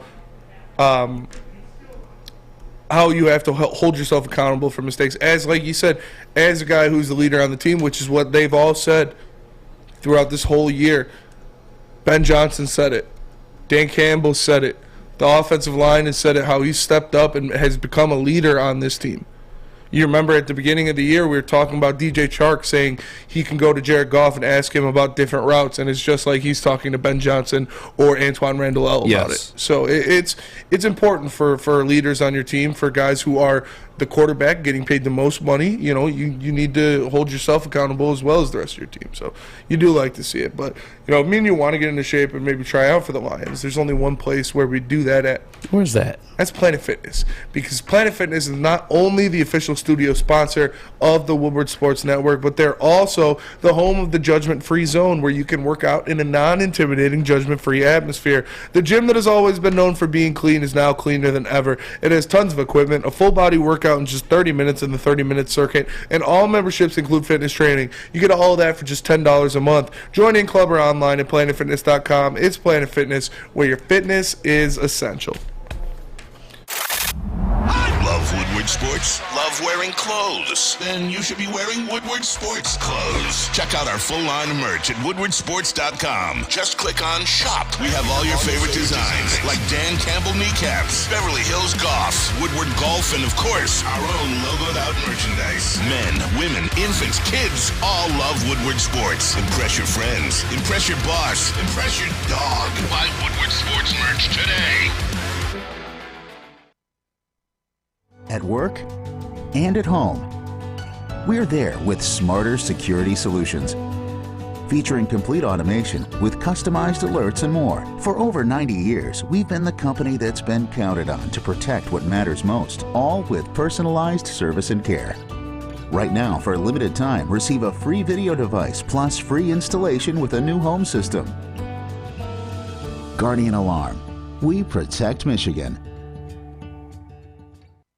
Jeff Okuda and Wicked Awesome Wishes present Hope for the Holidays. Jeff Okuda gives his financial support, time, and love for the city of Detroit with Chad Johnson and his amazing foundation, Wicked Awesome Wishes. Together, Jeff and Chad have been game planning all year long to make this Christmas one to remember for underprivileged children and their families. Special thanks to Lions players Amon-Ra St. Brown, Tracy Walker, Will Harris, and more, along with Lions alumni Lomas Brown and Joyak Bell, and the awesome people at Lighthouse Coolidge Community Building in Oak Park. Together, we'll make sure every child has new shoes, warm coats, hats, and socks, plus free haircuts to help everyone feel their best. And don't forget Woodward Sports' Braylon Edwards, Ryan Armani, and Darren McCarty will be there too. Hope for the holidays from Jeff Okuda and Wicked Awesome Wishes.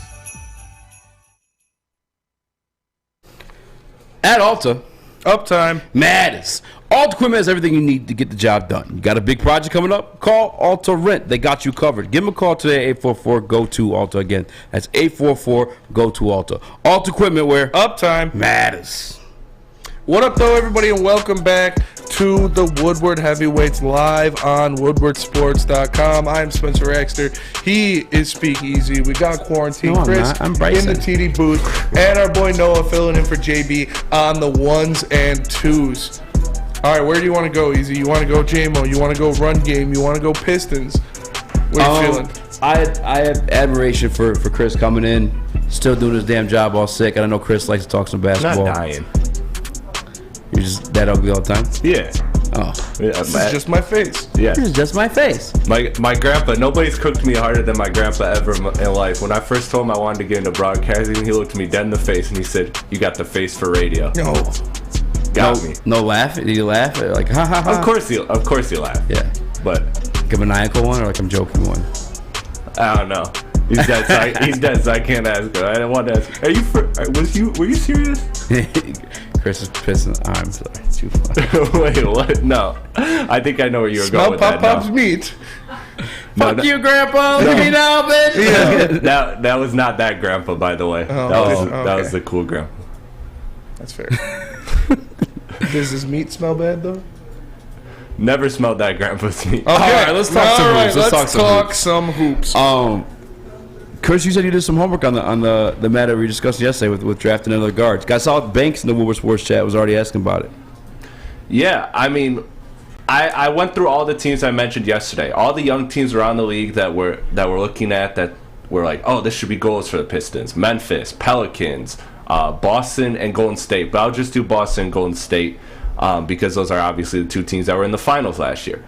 So Golden State, like I looked back at all their draft history, and they got pretty lucky. Like when you get Steph Curry at the range you got him, like that's great. That's a transcendent, one of the top 10 all-time greatest players. Like you hit the nail on the head. You drafted Draymond Green in the second round. The Warriors have the best argument for drafting, like you said yesterday, because your whole point, Easy, was about fit. Okay, this year I drafted guard, so next year I draft a shooting guard. Next year I draft a small forward, then a power forward, then a center.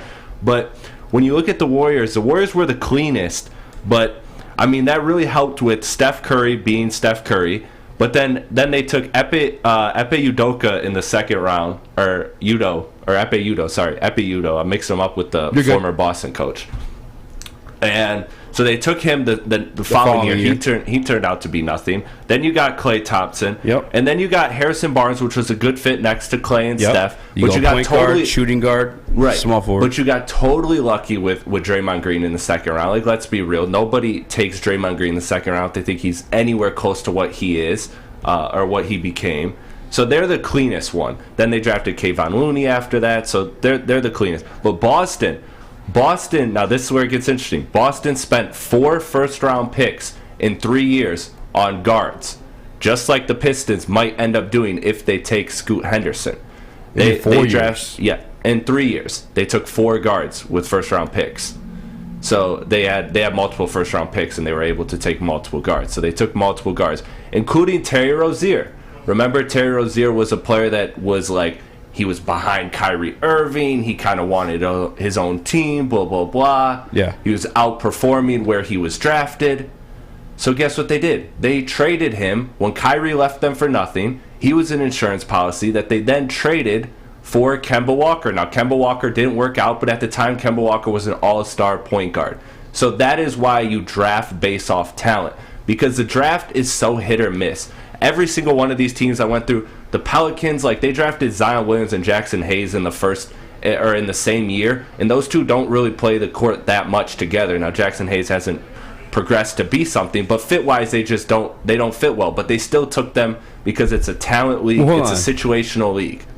You said they took 2 point guards back to back those 2 years, right? Who did? You're talking about the Boston Celtics? Boston Celtics took 4 guards, and here, I'll pull it up. So Boston Celtics took Marcus Smart, James Young in one draft, Terry Rozier, R.J. Hunter in the next draft. These are all first-round picks. Then Jaylen Brown the very next year. So those are 5 guard/wings in 3 years. 5.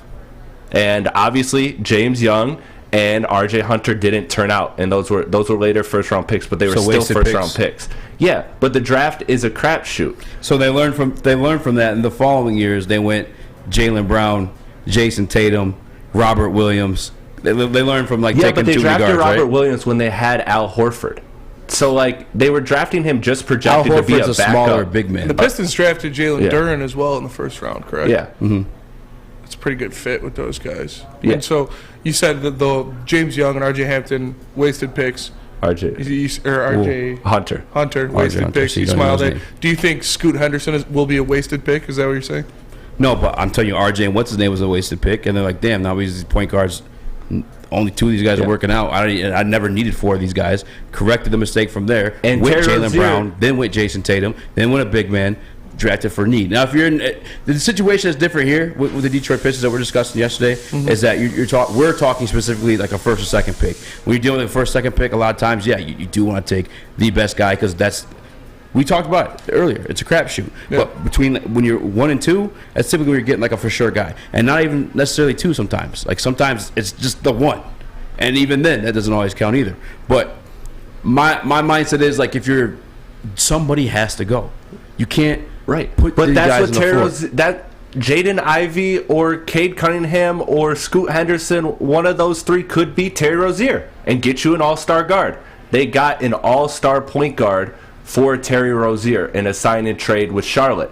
So, that's why you always want to draft somebody. Again, it's not But that's ideal, exactly my point, though. You have to trade somebody. It's like somebody has to go.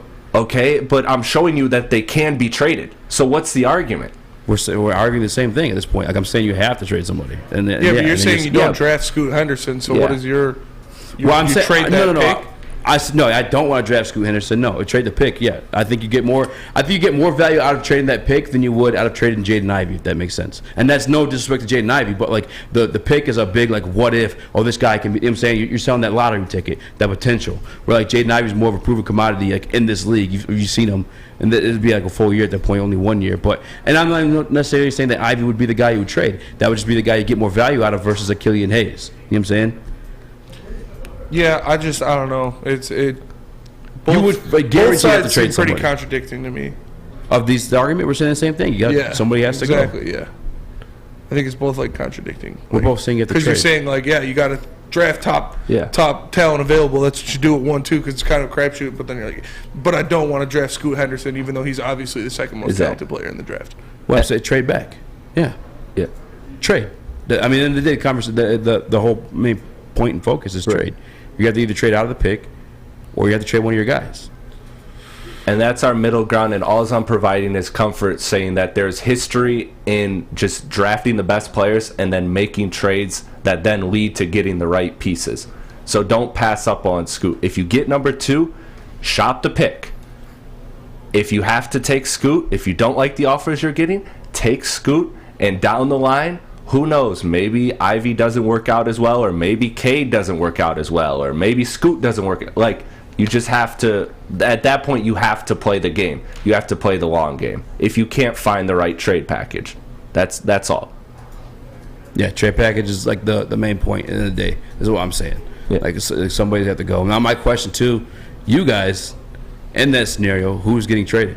I'm in the camp of like what Chris is saying. You grab talent, you figure out who's the best, and then you move on with those best players. Yeah. The Pistons are at a point right now where one player or trading back into the 10 spot and getting a wing is going to save this team or make this team a playoff team. They're one of the worst teams in the NBA for a reason. Part of that reason is because Cade Cunningham has been absent. But even with Cade Cunningham, this is still So you're keeping all four guards to see who's the best. Yeah, for at least a year. Yes. Well, ultimately, you're trading somebody, right? Yes. So who you traded? I don't know yet because I don't know who's. I literally just said you draft Scoot Henderson and you see who is the best, who are the best players out of there, and then you trade the ones that you want that you don't want to keep. Chris, how is that a cop out? Who are you trading, Chris? That's exactly what Boston did. Yeah, I'm sure there was one okay, point but where out of the four, who are you trading? Is what I'm asking. How could we know Scoot Henderson hasn't played a game in the NBA? Doesn't matter. I'm still asking the question. Same thing you ask who you want to draft. You say somebody, you don't know what they're going to be, but you still answer the damn question. And I'm telling you, Boston didn't know right away. They traded Terry Rozier. But I'm asking you, who would you trade? I'm telling you, you play the game and you find out. That's a the cop answer. out. That's not a cop out. That's the smart because thing. I'm asking you, who would you trade? I don't know yet. I've only seen one of them play 20 games, and I haven't seen one of them play a single game. How am I supposed to judge that? Especially the same thing when you're like, do you want C.J. Stroud? No, not really. You don't know where he's going to be. How can you say? You haven't seen him in the league yet. I've seen the majority of his games at college, which is a pretty good transfer for what he's going to be in Scoot in college. Scoot doesn't play in college. You've seen majority of Ivy in the league right now, too. You've seen a third of Ivy, you're a fourth of Ivy in his first year. It's a cop-out. You guys are copping out. That's all right. You said you'd guarantee you trade Ivy. That was your stance. I would feel bad in doing it. I mean, the reason why I would trade Ivy is not to do anything with, like, I guess going against him or skill. Is I'll tell you when we come back after you tell us about the butchery. I will, because the butchery is the official meat supplier of the Woodward Sports Network. You can call 248-682-2697. Yes, 248-682-COWS, or order online at thebutcherysl.com. Shipping included for Woodward Sports customers. The Butchery, meats, eats, and treats. Sandwiches to die for. Wagyu meats and artisan breads inspired by the legend Chef Dave. Only the best of the best for our meat-loving customers. An old-school butcher shop from a new-school perspective. Shout out to Chef Dave again for the birth of his youngest child. Congratulations. Hope the family is healthy and happy. You need to know, though, the man knows how to handle his meat. So go buy some at thebutcherysl.com. It's back.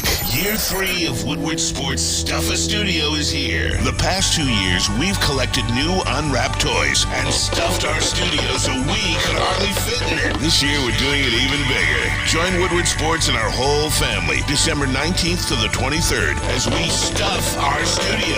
While you're out shopping or just sitting on your couch ordering presents, make sure you grab one extra and drop it off at our studio, 15 Mile in Woodward in Birmingham.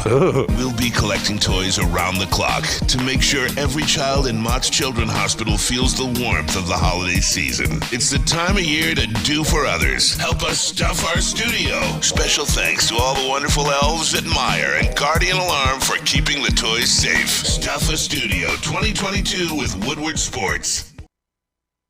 As chilly weather approaches, Big Boy's got the perfect comfort meals for you. Try our hearty classic meatloaf or our creamy Cajun chicken Alfredo. These will be sure to leave you craving for more. How about breakfast? Our stuffed potato pancakes are back with our lumberjack, blockbuster, and Santa Fe garden. These potato pancakes will definitely fill you up. Whether it's for breakfast, lunch, or dinner, come stock up on the perfect comfort meal today. We'll see you soon at Big Boy. My name is Lee. I've lost 35 pounds on the Custom Health Center program. So the 3 biggest benefits that I've gotten from this program has been, I'm not snoring anymore, I have a lot of energy, it's great, and oh, by the way, look at this. No, I'm just kidding. No, I'm just kidding. Call us at 844-789-THIN or visit CustomHealthCenters.com for a free consultation and get started for as little as $5 a day. Make sure you download the Woodward Sports app in the App Store and the Google Play Store today. Take Woodward Sports with you wherever you go and listen live on your phone or mobile device.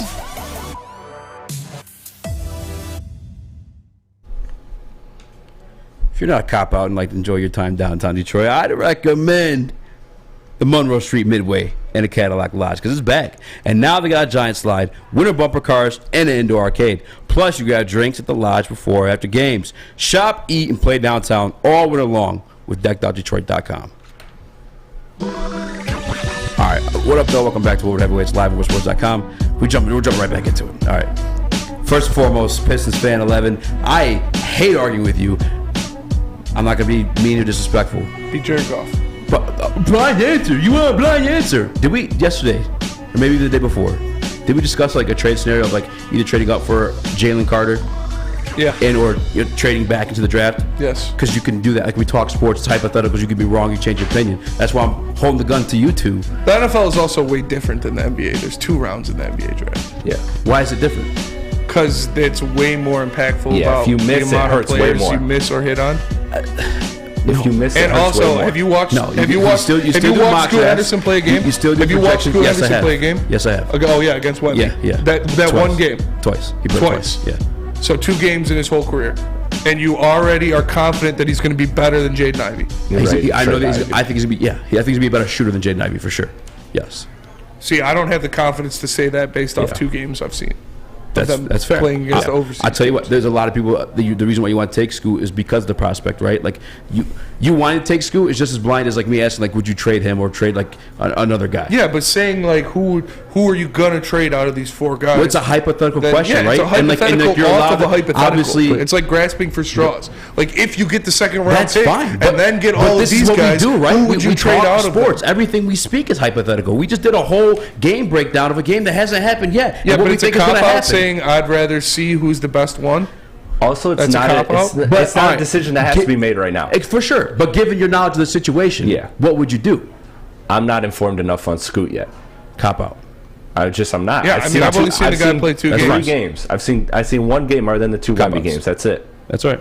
I can't make a decision off that. I don't know how that's a cop out, but you're just confident that he's going to be a better player than Ivy enough to make that decision. I don't know what I'm not saying he's going to be a better player that. than Ivy. I think he's going to be a better shooter than Ivy. And I think a better shooter So is what based off pairs of that best with alone, Cade Cunningham. he's gone. Who, Ivy? Yeah, based off of because that. I gave you because this is like this is a thought process, thought exercises. Like when we talk sports, you talk all hypotheticals, you talk every given scenario. We talk about who's the best player of this. Like it's a blind fucking assumption of what that person's going to be. But given what I know about Scoot, yeah, I think he's going to be a better 3-point shooter than Jaden Ivey. And then given if I had to make a trade between the 3 of them, first and foremost, personally, I don't want to trade Cade Cunningham. I'd rather have a 6'6" guard that can play, make, and shoot, and score inside, and all that good stuff like that. Harder guard, in my opinion. Harder to guard, in my opinion. But also, it's nothing to do with Ivy's skill set. So Scoot Henderson averages. It's nothing to bash Ivy's skill set. It's more so that you're going to get more out of him than you would trading Killian. Scoot And I don't Henderson want to trade averages Cade. 47% on 3-point attempts per game. So he hits about 1.3 3-pointers a game so far this year. Scoot? Yeah. That's it? Yes. Scoot Henderson so far this year, 28 minutes per game, 21 Trade the points. pick. He shoots, I'm trading the pick. He shoots 2.8 threes per game and makes 1.3 of them. Trading the pick. But that's your confidence he's going to be a better shooter than Jaden. Well, that's what Chris told me. Chris told me you and Chris told me. I'm not confident in anything, but it's projected that he's going to be a better shooter. But again, like I said, I haven't seen enough of him to make that decision yet. But that's a cop-out. It is a cop-out, yes. Hey, dumb question. Is Scoot his real name? Scoot is not his real name, no. Yeah. Oh, okay. Thank God. It's Scott. No, but Noah, do you have nuts? Are you willing to have a conversation? Well, first of all, I haven't seen Scoot. Last year he shot play. 17%. I've never from 3. seen him play. That's fair. But, it's fair for him. If you've never seen him play, yeah, that's fair. Is he projected to be like top number 2 pick? Number 2. Yes. So, okay. Clear cut. Like no question. Okay. Well, I don't know. Going back to Chris's original point with the whole Terry Rozier thing, I don't know how having 4 like top pick point guards on the same roster is going to help chemistry or like building. I mean, the guys do need to push to play. I just better, like you guys are all cemented in the fact that Killian Hayes is going to be here for the long run. Oh no. No, like because you keep saying 4 guards. But next year he'll probably still be here. Yeah, probably. With Killian Hayes, you'll move. If you draft Scoot Henderson, the obvious decision would be to move on from Killian Hayes. But is it obvious in the fact that you probably get more out of an Ivy in a trade? You know what I'm saying? But you'd rather have the better player. Scooter. I don't know though, because I'm more about fit, and I understand that Ivy's perceived as a better player, the higher ceiling and all the good stuff like that too. But like, if I have Cade and Scoot, if Scoot's like what I presume he's going to be, what many other people presume he's going to be, which is like what you guys told me he's going to be, which is also weird in this situation, a 3-point shooter, a hell of a shooter, then like I'd rather have that pairing. That makes sense. Like Ivy, I mean, yeah, you'd like to keep the better guy, but if you want also like a good value out of your trade, I mean that's the piece. Because I also feel bad for the guy too. He doesn't belong coming off the bench. Ivy can be I've always said that. I feel like Ivy can be a star like in his own system, being the guy, you know. But that's just feelings, and feelings don't matter. It's a business. Feelings don't matter. It's Pistons. We're definitely going to get into this more, but we appreciate you all for tapping in and joining us on the WoodwardSports.com. Make sure you tune in the heavyweights every day, Monday through Friday, 5 to 7. Here's where we are. You know where to find us, WoodwardSports.com. For the man to my left, the one, the only Speak Easy, Quarantine Chris in the TD booth, and our boy Noah filling in on the ones and twos. I am Spencer Raxter. We are the Woodward Heavyweights, and we'll catch you guys tomorrow. Peace. Bye-bye.